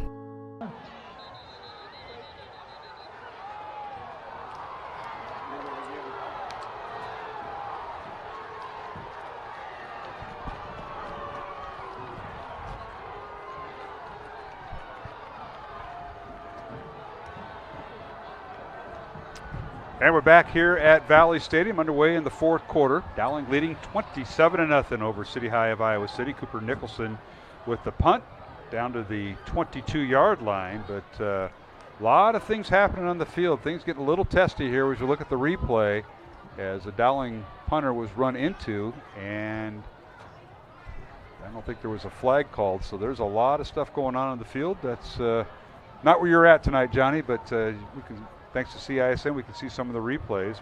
Yeah, it like we said, it's really, really chippy out here. There's a lot of extracurriculars going on after the play is over, and hopefully these officials can get this in check, because you don't want to see things get out of hand. All right, we're underway. A handoff on first down, and that might be Major again trying to turn upfield. The Dowling defense has been stellar all night, and they put Major in the backfield, so he may have gotten a yard. We'll see. It'll bring up second down and long. Yeah, the Dowling defensive line has been doing a great job all night long of getting Ronnie Major to stop his feet. Once you get a guy like that with his quickness and speed to stop his feet, there's nowhere to go. And you got to credit again Carson Hagan. He was in on that tackle, leading the charge there, and you got Heikes and Rumley all night long have been doing it. And you got Peyton Johnson getting in the mix a little bit as well. Holding penalty called on City High. That'll push them back 10 yards to the 12-yard line. Bring up first and 20 from the 12 for City High. They'll send two receivers to the left, one to the right. They'll have Major in the backfield with Drew Larson at quarterback. He's went the distance tonight. Here's the snap. And Larson reverse pivot. Check, that's Quentin Tron at quarterback. And as a reverse pivot and gets across the 15, maybe to the 16-yard line, gain of 4. So Larson has went both ways. He's been the starting free safety, but we thought he'd be spelled a few times tonight as a quarterback, but now Tron is in at quarterback. Yeah, you haven't seen Tron as much, and he had some quickness and speed. Now Tron again is lined up at quarterback, and let's see if Iowa City High is going to utilize his speed and get him in space here, because it's like another run option with him in the ballgame. Two receivers to the left. Tron back to throw. Now being chased out of the pocket. Fires it out. Pass is caught. And run out of bounds is the receiver that time. I'm not sure if that wasn't Keeter or not. No, that was number 23. That was Cale Kurtz with the reception. Cale Kurtz on a nice out route there. And, the minute I say they're going to utilize him as a running quarterback, he throws the football. Tron does, and makes a nice throw there into the flats, hitting his receiver in stride there. 13-yard gain. And it's first down, City High, or actually, check that, 3rd and 4 City High. They had the penalty that moved them back. Here's Tron back to throw, reverse pivot, rolls to his left, looking downfield, and now we'll keep the football, and he can run. Penalty flag down on the back end, and they may get Major for blocking below the waist as Tron gets up near the 39-yard line. So he gains 11, but this may be coming back. Yeah, the Tron utilizing his speed there, but Iowa City High does a lot of stuff where quarterbacks will look one way and then they'll spin their back to the line of scrimmage and reverse pivot the other way, and utilize either run with the football or hit a back or a receiver crossing the other way. A lot of misdirection that they try to utilize. Yeah, they tried to tackle Braden Pearson that time, did Major, and 10-yard penalty will move the ball back inside the 20 down to the 17-yard line. So City High going backwards quickly. A great hit by Jimmy Wannick too on Tron. He came flying to the football there and almost caused a fumble. All right, City High getting some late personnel changes. 3 receivers to the right, 1 to the left, tight end on the right. Tron is the quarterback, back to throw, now wants to run. He's going to be hit and driven down, and he was popped pretty good. And I think that was the Dowling, that was Trig Troyer, I believe. No, it wasn't. No, it was, Joe Hughes. Yeah. And Carson Hagan had him held up, and Joe Hughes came in and just made a nice hit. Wow. We'll see the replay here. And it's on, Tron's a quarterback. And down he goes, yep. He was wrapped up and hit, and they drop him at the 27-yard line. Or check that, the 17-yard line for no gain. Boy, Joe Hughes he's just a player. He's an athlete. He was in 8th grade. He was a two-way player for us. He played running back and played linebacker. And the guy next to you's done that his whole life. Yeah, right? I mean, But you could tell at a young age that Joe just had that it factor that, you can't, that's something you can't coach. You can't teach. Either you have it or you don't. All right, we're going to take a break here on the Iowa Catholic Radio Network. I don't know where the music's coming from, but we'll take a break here on CISN. 27-0 Dowling with 10:03 to go in the fourth quarter. Back in 1 minute here on CISN and Iowa Catholic Radio. Free Godfather's Pizza begins with the download. Order through my new online ordering app and start earning free pizza and sides. It's easy. Download the Godfather's Pizza online ordering app today. Do it. Do you know what the best part about being a dog is? You can hear disaster before it even happens. You know what they say about disaster. Sometimes it can inspire a symphony.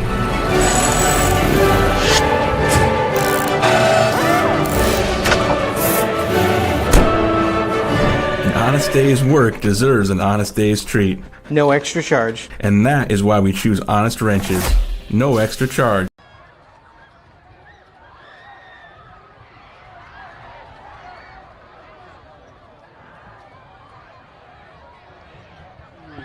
Valley Stadium, as we had a little technical difficulty, back on the air. Mark Amadil, John Chido. 4th and 15 for City High, and the Dowling football on the punt. And the Maroons on the exchange, Trey Wilson on the return. And Dowling leading 27-0 as we rejoin our broadcast here on CISN and Iowa Catholic Radio. And Johnny, the City High Little Hawks forced the punt, and Dowling will have their offense out there. We may see some new faces. Yeah, Dante Cataldo's going to be going in at quarterback. It's going to be nice to see him with some action. We haven't seen him since Waukee Northwest, and he did a tremendous job throwing and passing the football. He's a dual threat quarterback that he'd be starting anywhere else in the state of Iowa. No question. He's just that good of a quarterback and that good of an athlete, and can't say enough about him. And it's good to see him get in the ball game to get some reps here. Dowling first down from their own 43-yard line. 9:37 left to go. Fourth quarter. 27-0 Maroons. Cataldo back to throw, fires it out. The pass is caught. Jalen Thompson at midfield picks up 7. We'll bring up 2nd down and 3.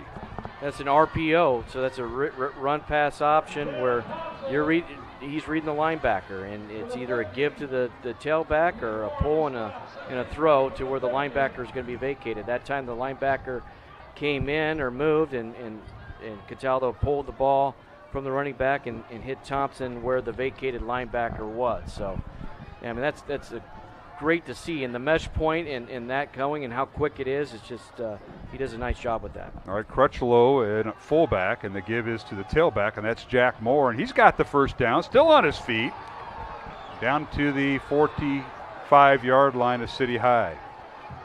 Yeah, Jack Moore is another good running back. He's a north-south runner, and he's a tough-nosed kid as well, and kind of reminds me a lot of Joe Hughes, but just on the offensive side of the ball. But I want to ask the Gredekes, you were new to the Dowling family 6 years ago, right, or so. What's been your experience with the environment, walking in, being new, when you first were new to Dowling and the environment that surrounded it? It's kind of out of my curiosity when you have time. Yeah, no, it's been a great environment. Everybody's welcoming. The kids got into sports and we're active with that. An easy way to make friends when you got teammates there spreading and sweating with you all the time. So it's been a great experience over the last 6 years. Yeah, it's pretty neat place to be. Well, Moore with another carry, and he gets about 6 yards right up the gut, as now there's a timeout on the field called by Dowling. 8:04 left to go, fourth quarter, and we will take a 1-minute break with Dowling leading 27-0. Mark Amadil, John Chido tonight, Mr. Maindring at a wedding on a Friday night. Who has weddings on Friday nights? Apparently he does, and so is my wife and daughter at another wedding. So this is the wedding season. Fridays are wedding night. All right, take a minute break on Iowa Catholic Radio and CISN. When did strength become an ego thing? Strength is about more than you. It's about grit, work ethic, carrying your own weight, and still rising to new challenges, whether or not they happen during regular business hours. Because even for the strongest, there are no guarantees. But for those who wake up with the streetlights to make sure the world keeps moving, Western makes one promise: more jobs done faster. Visit Truck Equipment Inc. today at truckequipmentinc.com. For 75 years, Holt service trucks have hit the streets of central Iowa to help customers in need. It might be for plumbing, heating, cooling, a water heater, or the usual repairs and maintenance. We've done that with quality work from quality employees who bring passion and personality to.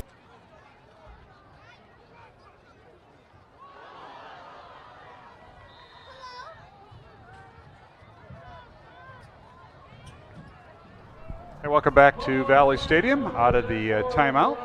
Maroons on exchange, fumble the football.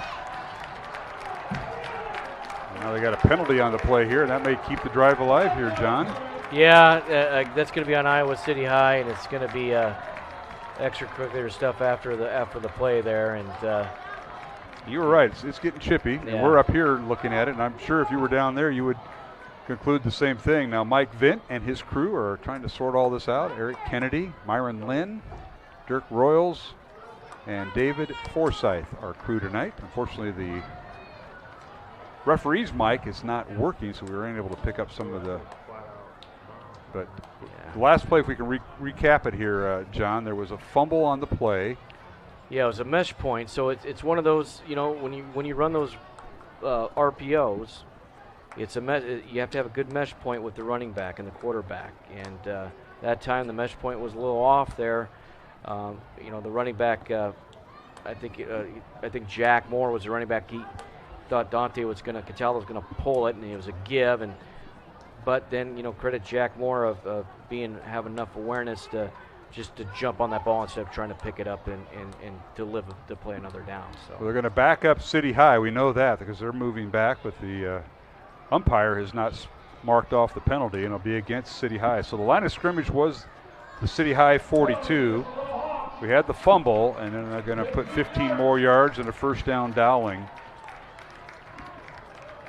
Inside the 25, apparently, Johnny, maybe down to the 20, and that's where Dowling will have it. Ooh, to the 18-yard line. Yeah, so it's going to be first down since the chain's removed. So you're going to have first and goal, or first down and 10 on the 18-yard line. Yeah. Go ahead, Jeremy. Yeah, that's a good call. And the Raps try to clean this game up. We don't want anybody getting hurt out there for sure. They showed the replay. It was umpire flagged that time. So it's first down Dowling, 2 tight ends. The give is to Moore. And Jack, a 6-foot, 185-pound senior, knifes his way inside the 10, down to the 9-yard line. He picks up,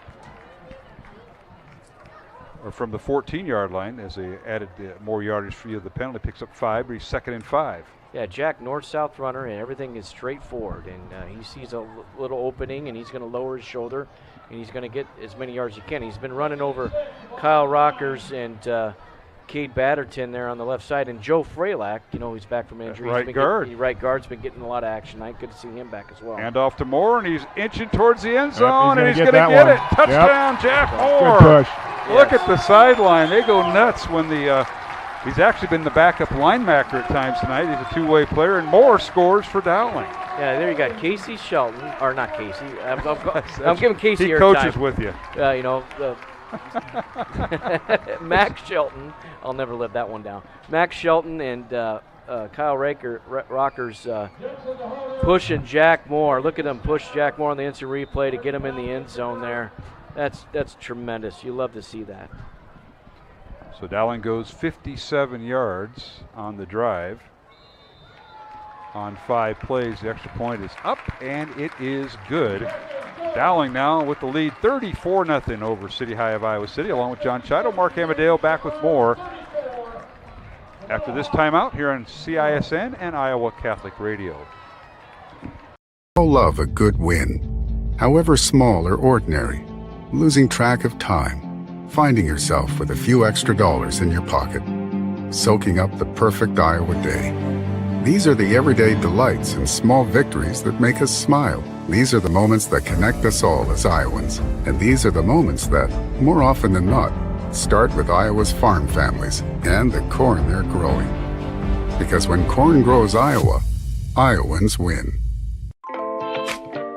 Hi, this is Chris from Fireplace Superstore, and it's going to be an interesting patio furniture season this year. We have ordered a ton of merchandise, but due to supply chain issues, it's coming in a truckload at a time all summer long. If you want the best patio furniture, check early and check often. If you want to custom order your furniture, get in here as soon as you can to give your furniture the best chance to arrive this summer. Fireplace Superstore, Iowa's best patio furniture selection, just east of I-35 on Douglas Avenue.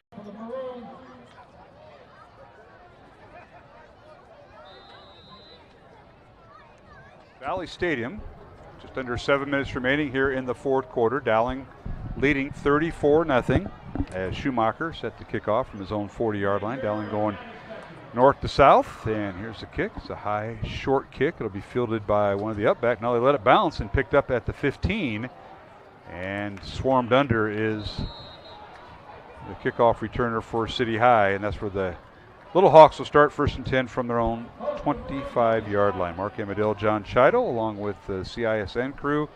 Our thanks to them. Great job by our camera guys, AJ Laporte and Jose Guzman, and Sean Ingrazia next to me. Jeff Piggott back for Iowa Catholic Radio. You got to get all these people behind the scenes, Jeremy. You got to let them know. And Johnny's got more airtime tonight than anything. You saw what happened. He just start talking about where your wife's going to put these signs at, and I just mentioned I just asked if she went to the south side. It's by the airport. It's a very prominent part of town, and he thought I was slamming him or something. I don't know. Anyway, 1st and 10, City High. Larson back in at quarterback, rolls to his right, fires it out, and the pass is incomplete, as the line of scrimmage was the 25-yard line. Will bring up 2nd and 10.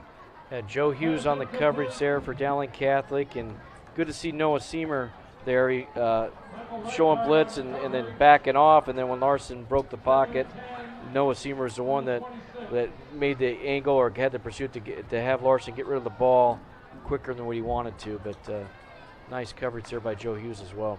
Yeah, Peyton Johnson, Noah Seamer back in the rotation now after being out with injuries the first 3 games. So good to see 49 Peyton Johnson and 33 Seamer in there, and now here's a hit and drop right at the 30-yard line, and the Maroons bringing everybody, and that being Vinny Bertinoli. Yeah, oh my goodness.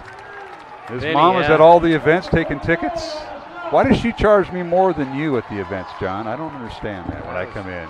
I said, I want the John Chido rate. Yeah, no, he charged double. Yeah, but Vinny with the hit that time, and down goes the ball carrier, which was Cale Kurtz. Love to see Vinny Bertinoli get that tackle and that hit, and you know he's a former wrestler, and he's got that acceleration, that awareness, and tackling ability. He's just a good athlete, and it's good to see him to get some good reps. A nice tackle by Vinny. We'll keep it here. 6:32 left to go, fourth quarter. Mark Amadale, John Chido on CISN. For the Maroons next week, Dowling on the road. Road trip to Council Bluffs, Lincoln. We're going to be back in your old territory, Mr. and Mrs. Gredeke. So where do we go in Council Bluffs to eat? Julie? Well, there is a good Subway there. You got to get more into Omaha. No, Subway's more of my partners.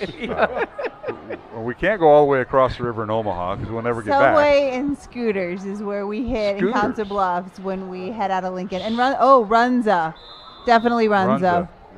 You listening, Johnny? I'm listening. I was thinking more of the casino. That is definitely a Nebraska thing, but you have to hit Runza. Yeah. And Mark, when is your birthday? Just in case I want to put a sign in your yard. Well, tonight's my anniversary. Today is my anniversary. So Man, really? you should have ordered your wife. Yeah. She's at a wedding that I'm not at. Well, you can still do it, Mark. When's your wife's birthday? It is coming up in November. November, okay. Oh, yeah. But my wife and daughter are at a wedding, the Celsi wedding going on in Pleasant Hill. Mr. Mainring's in Adel, partying it up tonight. He's listening on the app, I know, because he told me. Man, I put 3 anniversary signs up today and Did one you really? tomorrow. Yes. It's our anniversary today. 16 wedded bliss years. You probably couldn't put it up tomorrow. She might have think that you She's got the day wrong. She's the happiest gal in Urbandale, Johnny. There you go. I say that. This will get back to her. Yeah. They're doing the reception about right now, I think. What Celsi got married? It was Charlie. Charlie's sons, okay. It was Charlie and Anthony. Yeah. And their mom and dad, Lori and Frank, introduced my wife and I. Okay. So, yeah. Speed option there by Larson. You know, he sat out just one series. They brought the backup in there and Quentin Tran, and now I've never seen a team go fourth for down it on more times than Iowa City High tonight. Yeah. It was fourth and down. 5. But not even kicked the field goal early on. I mean, they 100% were going for it. And think of a lot of the points that you possibly could have put up on the board. But it's easy to sit back and say it now. I can't say it now what I'm thinking because I did this one other time and something happened. Not this game, but a previous game. But the Maroons are pitching the shutout thus far, and that'll be my tease. Said it. Well, thus far. You're jinxing us. 5:17 to go. First down Dowling, and Jack Moore. Oh, boy, he's got both arms. That's an old fullback running the football. Both arms around it as Dante Cataldo in at quarterback. Hands off to him, and Maroons just trying to grind the clock. They're up 34-0. They missed extra point. Cost the running clock. So you got Tommy Von Carver getting some action. There you go. Kel Jackson. Nice to see that. Let's see, it's Isaiah Seymour getting in there on the offensive line. Moore picked up 4 yards. It'll bring up 2nd and 6. Hand off to Moore again from Cataldo, and he's just trying to find a seam, grinding his way up near a first down. It did. Line push him. Keep those feet moving. And he does pick up the first down. 4.5 minutes to go. There's some fired up guys out there. You see that offensive lineman keeping up the push? Yeah. I remember last year we were in Iowa City, and it was a empty feeling for the Maroons, and they're remembering that. Yeah. This is our second calendar game that was circled. Yeah, and that came back to be a pivotal defeat from last year because of where the seedings Dowling ended had up with the playoffs. They were with Southeast Polk. You're right. So important to get a good seed. I mean, first you got to get there, but you got to have luck, and it comes with good seeding and keeping guys healthy. Nick Calvert split out wide left. Handoff goes to Moore, and he spins out of a tackle, and now finally stacked up the line of scrimmage for no gain. Game clock under 4 minutes. Dowling leading 34-0 here on week 4 of the high school football season. We want to thank Ashworth Vision Clinic, the construction professionals, and dental associates. The Maroons are in they're about 4 yards outside the Bozeman, the Florist red zone. Close enough. Say more with Bozeman, bozeman.com, and you can call them at 515-244-ROSE. That's 244-7673. Pistol formation for Cataldo. It's 2nd and 12 for the Maroons. Cataldo on the read option, wants to run. He does. Gets across the 20, still on his feet, and he's tripped up at the 15-yard line. He'll be 3 yards shy of the first down. Will bring up 3rd and about 3 for the Maroons. Nice run by Dante Cataldo getting outside. That's a run pass option for him to keep it and run. That time he was looking at Ben Hoover, who came across the formation as a fullback and into the flats, and he was covered. Dante made a nice read, tuck it, and got positive yardage. I know, John, you'll be heading down to do our post-game interviews. Thoughts about who to put that microphone in front of this week besides head coach Tom Wilson? Well, it's got to be an offensive lineman. Again, oh, boy. I mean, just a tremendous job they did up front. I'm trying to think of who we have. Bo Gamble had a nice catch. But defensively... well, you get Max Shelton in there. Have you talked to him? And we got to do a redo last week. You know what? That'd be a great idea to, Max Shelton, to put him on the spot from the center position. Tell him you called him his dad's name, Casey. Yeah. I called Casey's name when he played for Valley back in the day. We could get. That's funny. I did. Casey was a heck of a player. Yeah, he was. Well, he played 4 years at Iowa State. He was a heck of a player. Couldn't block him. Tremendous. 4th and 8, Dowling going for it from the City High 20-yard line. Final 2 minutes. Maroons keep it on the ground and City High holds, so they'll take over on downs from their own 20. John, you better put old Joe Hughes on that list too. See how that hit was. We haven't got Joe Hughes yet, have we? So you got to get a hold of Joe Hughes. See, he's got help down there. The coaches, after they meet and do all the handshake, Johnny's got his sources. They kind of pull him out. I like Joe Hughes. That's a great idea. Hughes and Shelton. Hughes and Shelton. There you go. We're getting a junior early. I like it. Yep. All right, City High will take over 1st and 10 from their own 20-yard line, they'll call it, with 1:53 remaining here in the 4th quarter. Yes, it was a late game tonight, folks, 7:30 start. Freshman game beforehand, Dowling defeating City High of Iowa City. And I want to ask one of the freshman dads, what was the exact final score? You're going to estimate, aren't you? It was 35-12, and they might have got another score after that. But I was sidetracked. That's when I came up here and wasn't really paying attention. Fumble. They're going to spot him down or not? Let's see. They spot it down at the 11, and they say Dowling got it.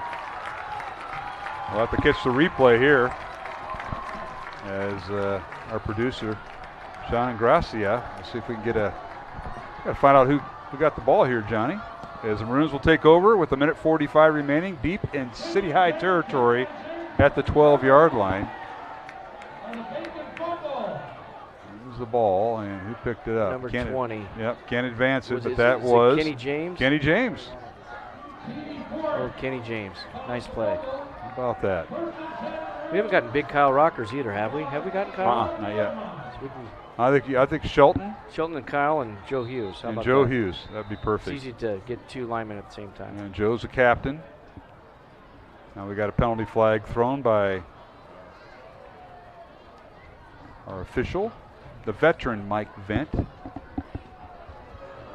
Mike's had one heck of a career. He's softball coach at East Marshall, coached at Marshalltown, and a veteran basketball and football official. Now he's going to assess the penalty. It looks like against Dowling for illegal participation. Moves it back to the 16-yard line. So 1st and 10 Dowling from the City High 16. And here's the snap. Cataldo the handoff. And let's see, another tailback get in there. 15 from the 16. Trig Troyer. Another name as the Maroons go down the depth chart. We got some ladies coming in here. What's this all about, huh? Huh?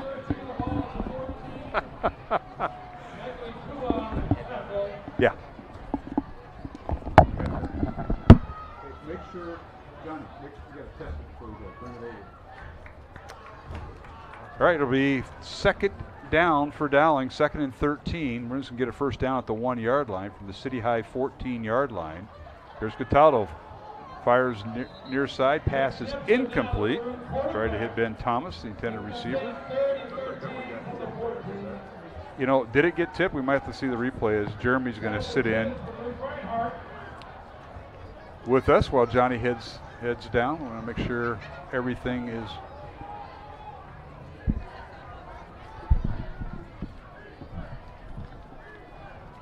that's the one. Yeah, we got to check that.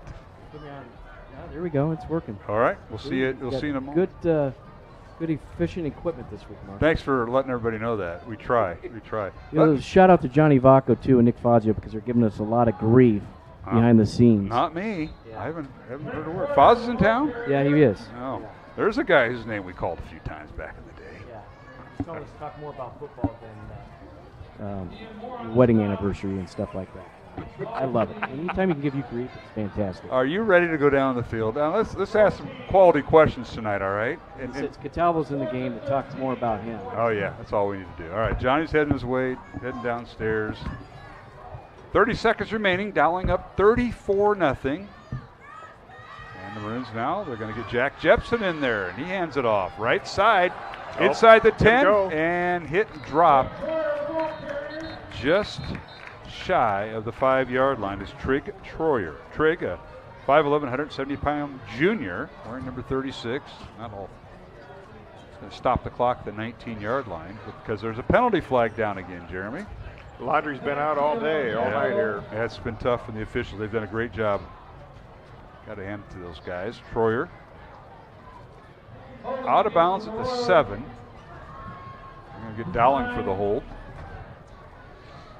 We want to thank Dental Associates, Mercy One, and Catholic Tuition Organization for supporting our broadcast, and of course Skeffington's Formal Wear.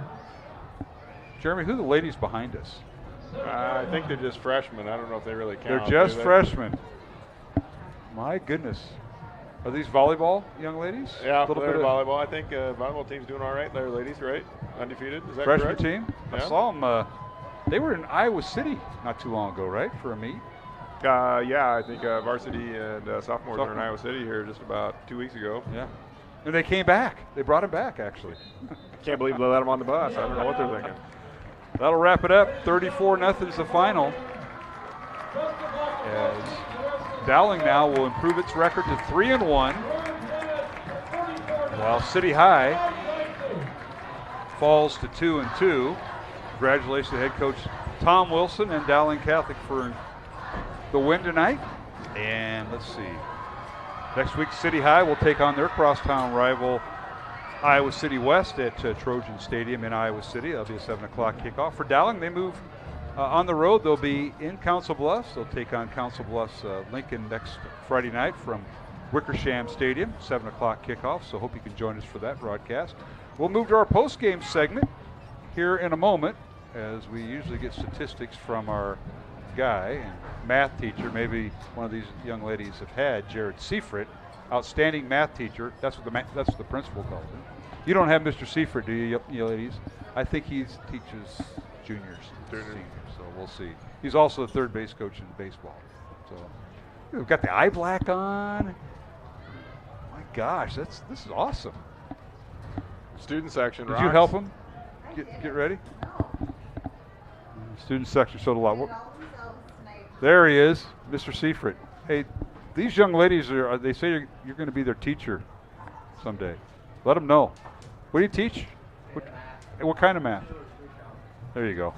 Trig. All right, final statistics. We'll go through that, then we'll take a break, and we'll probably take a 2-minute break down the network line with Iowa Catholic Radio and with CISN. Iowa City High, 246 yards of total offense. Dowling with 353 yards of total offense. 160 in the air for Dowling, 193 on the ground. For City High, 189 yards passing, 57 yards rushing. Dowling with 23 first downs, 14 for City High. Penalties tonight, 7 penalties for 88 yards for City High. Dowling with 3 penalties for 35 yards. Jackson Smolik, 13 of 22 passing, 180 yards and 160 yards rather, and 1 touchdown. And Drew Larson, 19 of 41 passing for City High, 176 yards, no touchdowns, no interceptions. The leading ball carrier for Dowling was Rashad Davis, but he was shaken up and on crutches at the end of the game. 10 carries, 65 yards, and a touchdown. C.J. Phillip, 11 carries, 57 yards, and 2 touchdowns tonight for C.J. And Jack Moore, 9 carries, 33 yards, and a touchdown. For City High, Drew Larson was their leading ball carrier. 13 carries, 32 yards for the City High quarterback, and their starting tailback, Ronnie Major, held to 7 carries for 17 yards. Lead receiver was Jalen Thompson, 4 catches for 60 yards. Bo Gamble, 3 catches for 50 yards and a touchdown. Cooper Nicholson held to 3 catches and 28 yards and no touchdown. C.J. Phillip, 3 catches for 22 yards. Leading receiver for City High was Achille Maddox, the senior wide receiver, with 8 catches and 128 yards on the evening, and followed up by Cale Kurtz with 2 catches for 18 yards, and Connor Cross with two catches for 14 yards. Again, Dowling the winner, 34-0 over City High of Iowa City. Maroons with 353 yards of total offense, City High with 246. Mr. Seifert, thank you very much. We'll take a break. Along with John Chido and Mark Hamadale and the Gredicke family, and part of the freshman volleyball team joined us here on our broadcast. Back with more after this 2-minute break. We'll start the postgame show on Iowa Catholic Radio and CISN. 75 years, Holt service trucks have hit the streets of central Iowa to help customers in need. It might be for plumbing, heating, cooling, a water heater, or the usual repairs and maintenance. We've done that with quality work from quality employees who bring passion and personality to the job. That's the whole difference. It gives me great pride to see how our company has grown from the seeds of success my grandfather planted in 1947. That's why more and more Central Iowans are saying, let Holt handle that.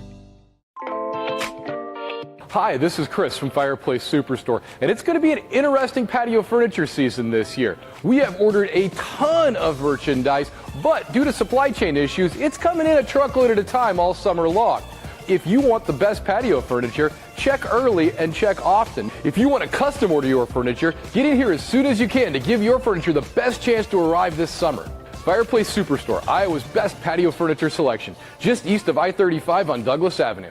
Not all used vehicles are created equal. DeArmond certified used vehicles have a big advantage. What sets us apart is that all used vehicles receive a 175-point inspection. Carfax report, 2 oil changes, collision deductible coverage, and wheel dent and windshield repair. Also, all DeArmond certified come with 2 warranties. A 1-year 12,000-mile bumper-to-bumper and a 2-year 100,000-mile powertrain. DeArmond Ford Indianola, DeArmond Automotive Knoxville, DeArmondAuto.com. Do you know what the best part about being a dog is? You can hear disaster before it even happens. You know what they say about disaster. Sometimes it can inspire a symphony.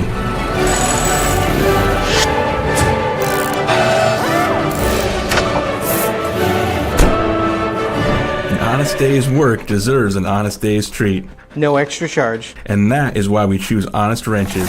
No extra charge. And it's how service should.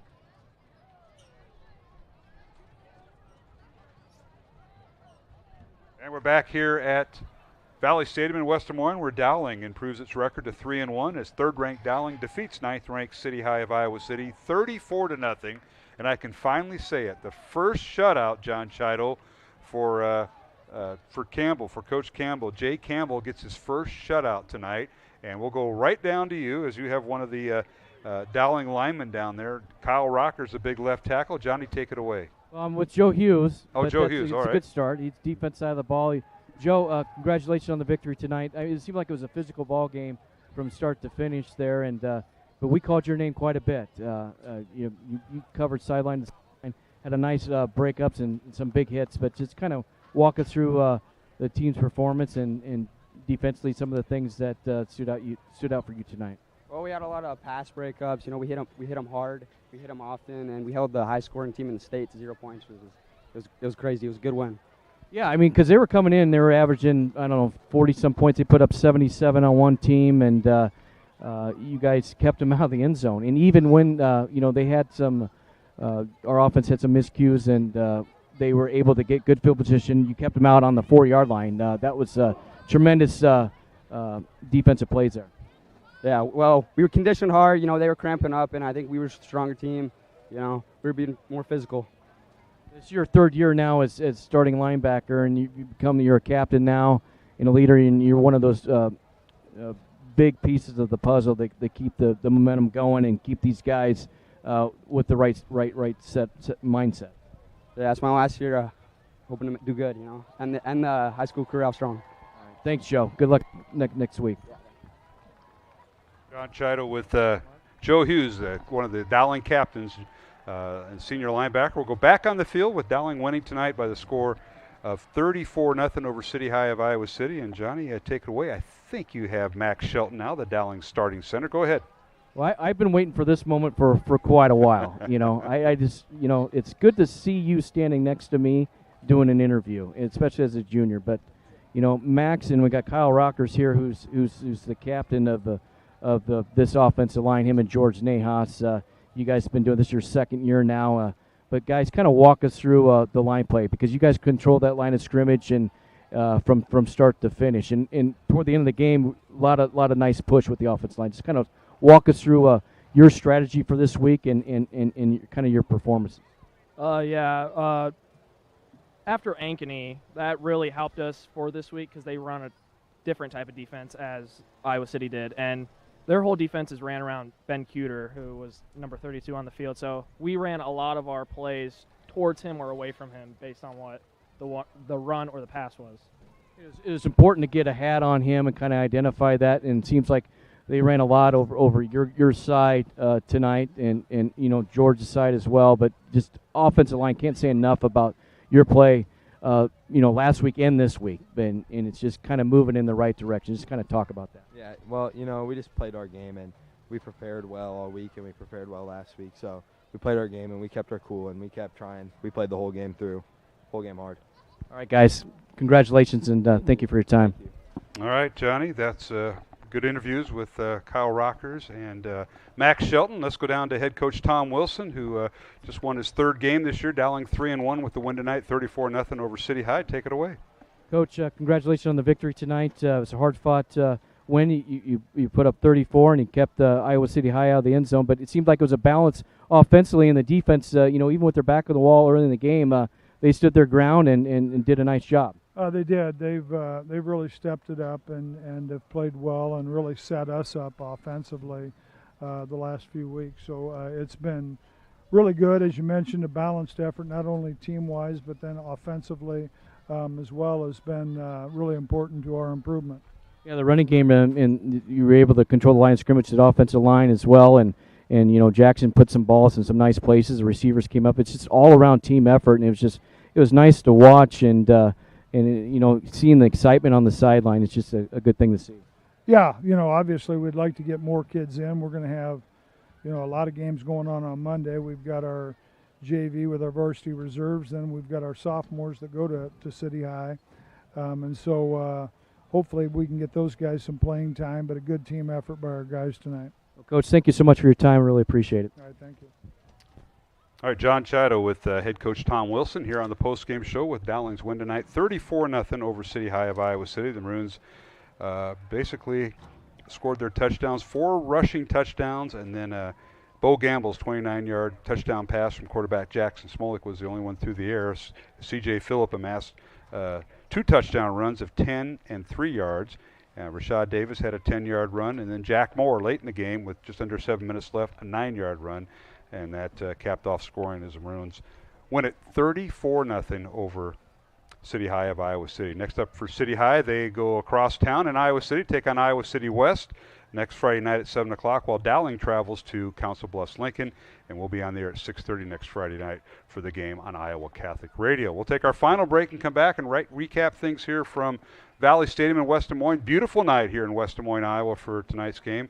This is Mark Amadil along with John Chido, back with final comments when we return here on Iowa Catholic Radio and CISN after this 1-minute break.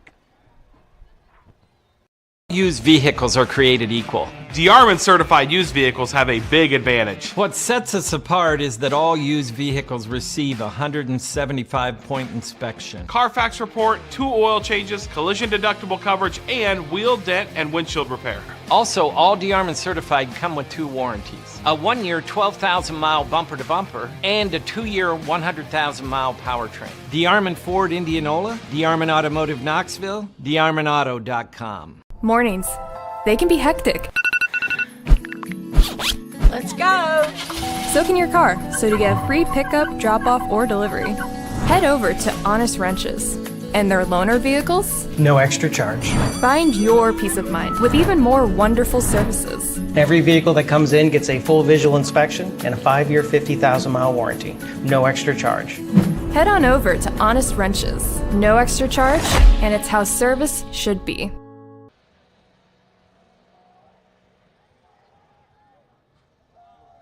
At Valley Stadium, as post-game following Dowling's win tonight, Maroons defeat City High of Iowa City 34-0 as the parking lot empties out. Mark Amadil joined now by John Chido. Up and down the stairs tonight. That's what happens when the principal's away at a wedding, and did a great job doing that tonight. Great interviews, and that was a nice interview with Max Shelton. He did a nice job, didn't he? He did. He's very intellectual. I can't even speak tonight. But he's good for radio. I mean, he was prepared well. I was hoping to catch him off guard, but he did a nice job. He didn't mention you called him his dad once. I couldn't get to it. Coach Wilson was waiting, so I wanted to keep it short. So, Johnny, you're the 8th grade football coach. You have practice tomorrow, and his dad, Casey, who played at Valley, tremendous lineman, tremendous athlete at Valley and Iowa State, he will probably bring that up before you guys take the field, I'm sure, with you. If not already, with your phone. But yeah, because Casey goes back and watches the game on CISN in replay. Sure. Yeah, and he breaks down the film. So imagine poor Max coming home and having his dad who was a great player, and knows the offensive line. Max plays the offensive line. Now he's going to break down film with them. It's probably going to be, until midnight, 12:30. But what a tremendous asset Max has, and his dad Casey, and their relationship's fantastic. And watching Max grow out here has been a neat thing to see. Certainly has. I want to thank everybody involved tonight, our crew from CISN, Sean Ingracia, AJ Laporte, Jose Guzman, the 2 camera guys, and of course our studio producer. For Iowa Catholic Radio, Jeff Piggott, and everybody that was here. You know, we had the Gredicke family, Jeremy and Julie, and that was their daughter on the freshman volleyball team came up, and they were all decked out in the student section with the eye black going. It's like, wow. This is a big night for you. I mean, you had a great interview with Caitlin Clark there at halftime, and yeah, the Gredickes up here did a fantastic job. Don't forget Coach Jepson. Coach Jepson in the CFL. And, you know, what a great job he does in running that organization. Even now that he has no kids that play in it, he's still going strong, and he's a great leader because without him, you know, it wouldn't go so good. Exactly, so. and he's also got his hand in Grandview University football. He's a quarterback, and they're undefeated, ranked in the top 5, I believe, right now. And they got a game tomorrow at noon against Mid-American Nazarene. The Pioneers at noon at Williams Stadium in Des Moines, and he's all over the place. I know where he'll be in the morning. He'll be at Catholic Football League. Then he'll do Coach's game. Then come back, and on Sunday he'll pick it up. Just great job by Andy Jepson. The dedication that goes with a lot of these guys that give back to the program with all the other things that they have going on, and Andy Jepson's one of them.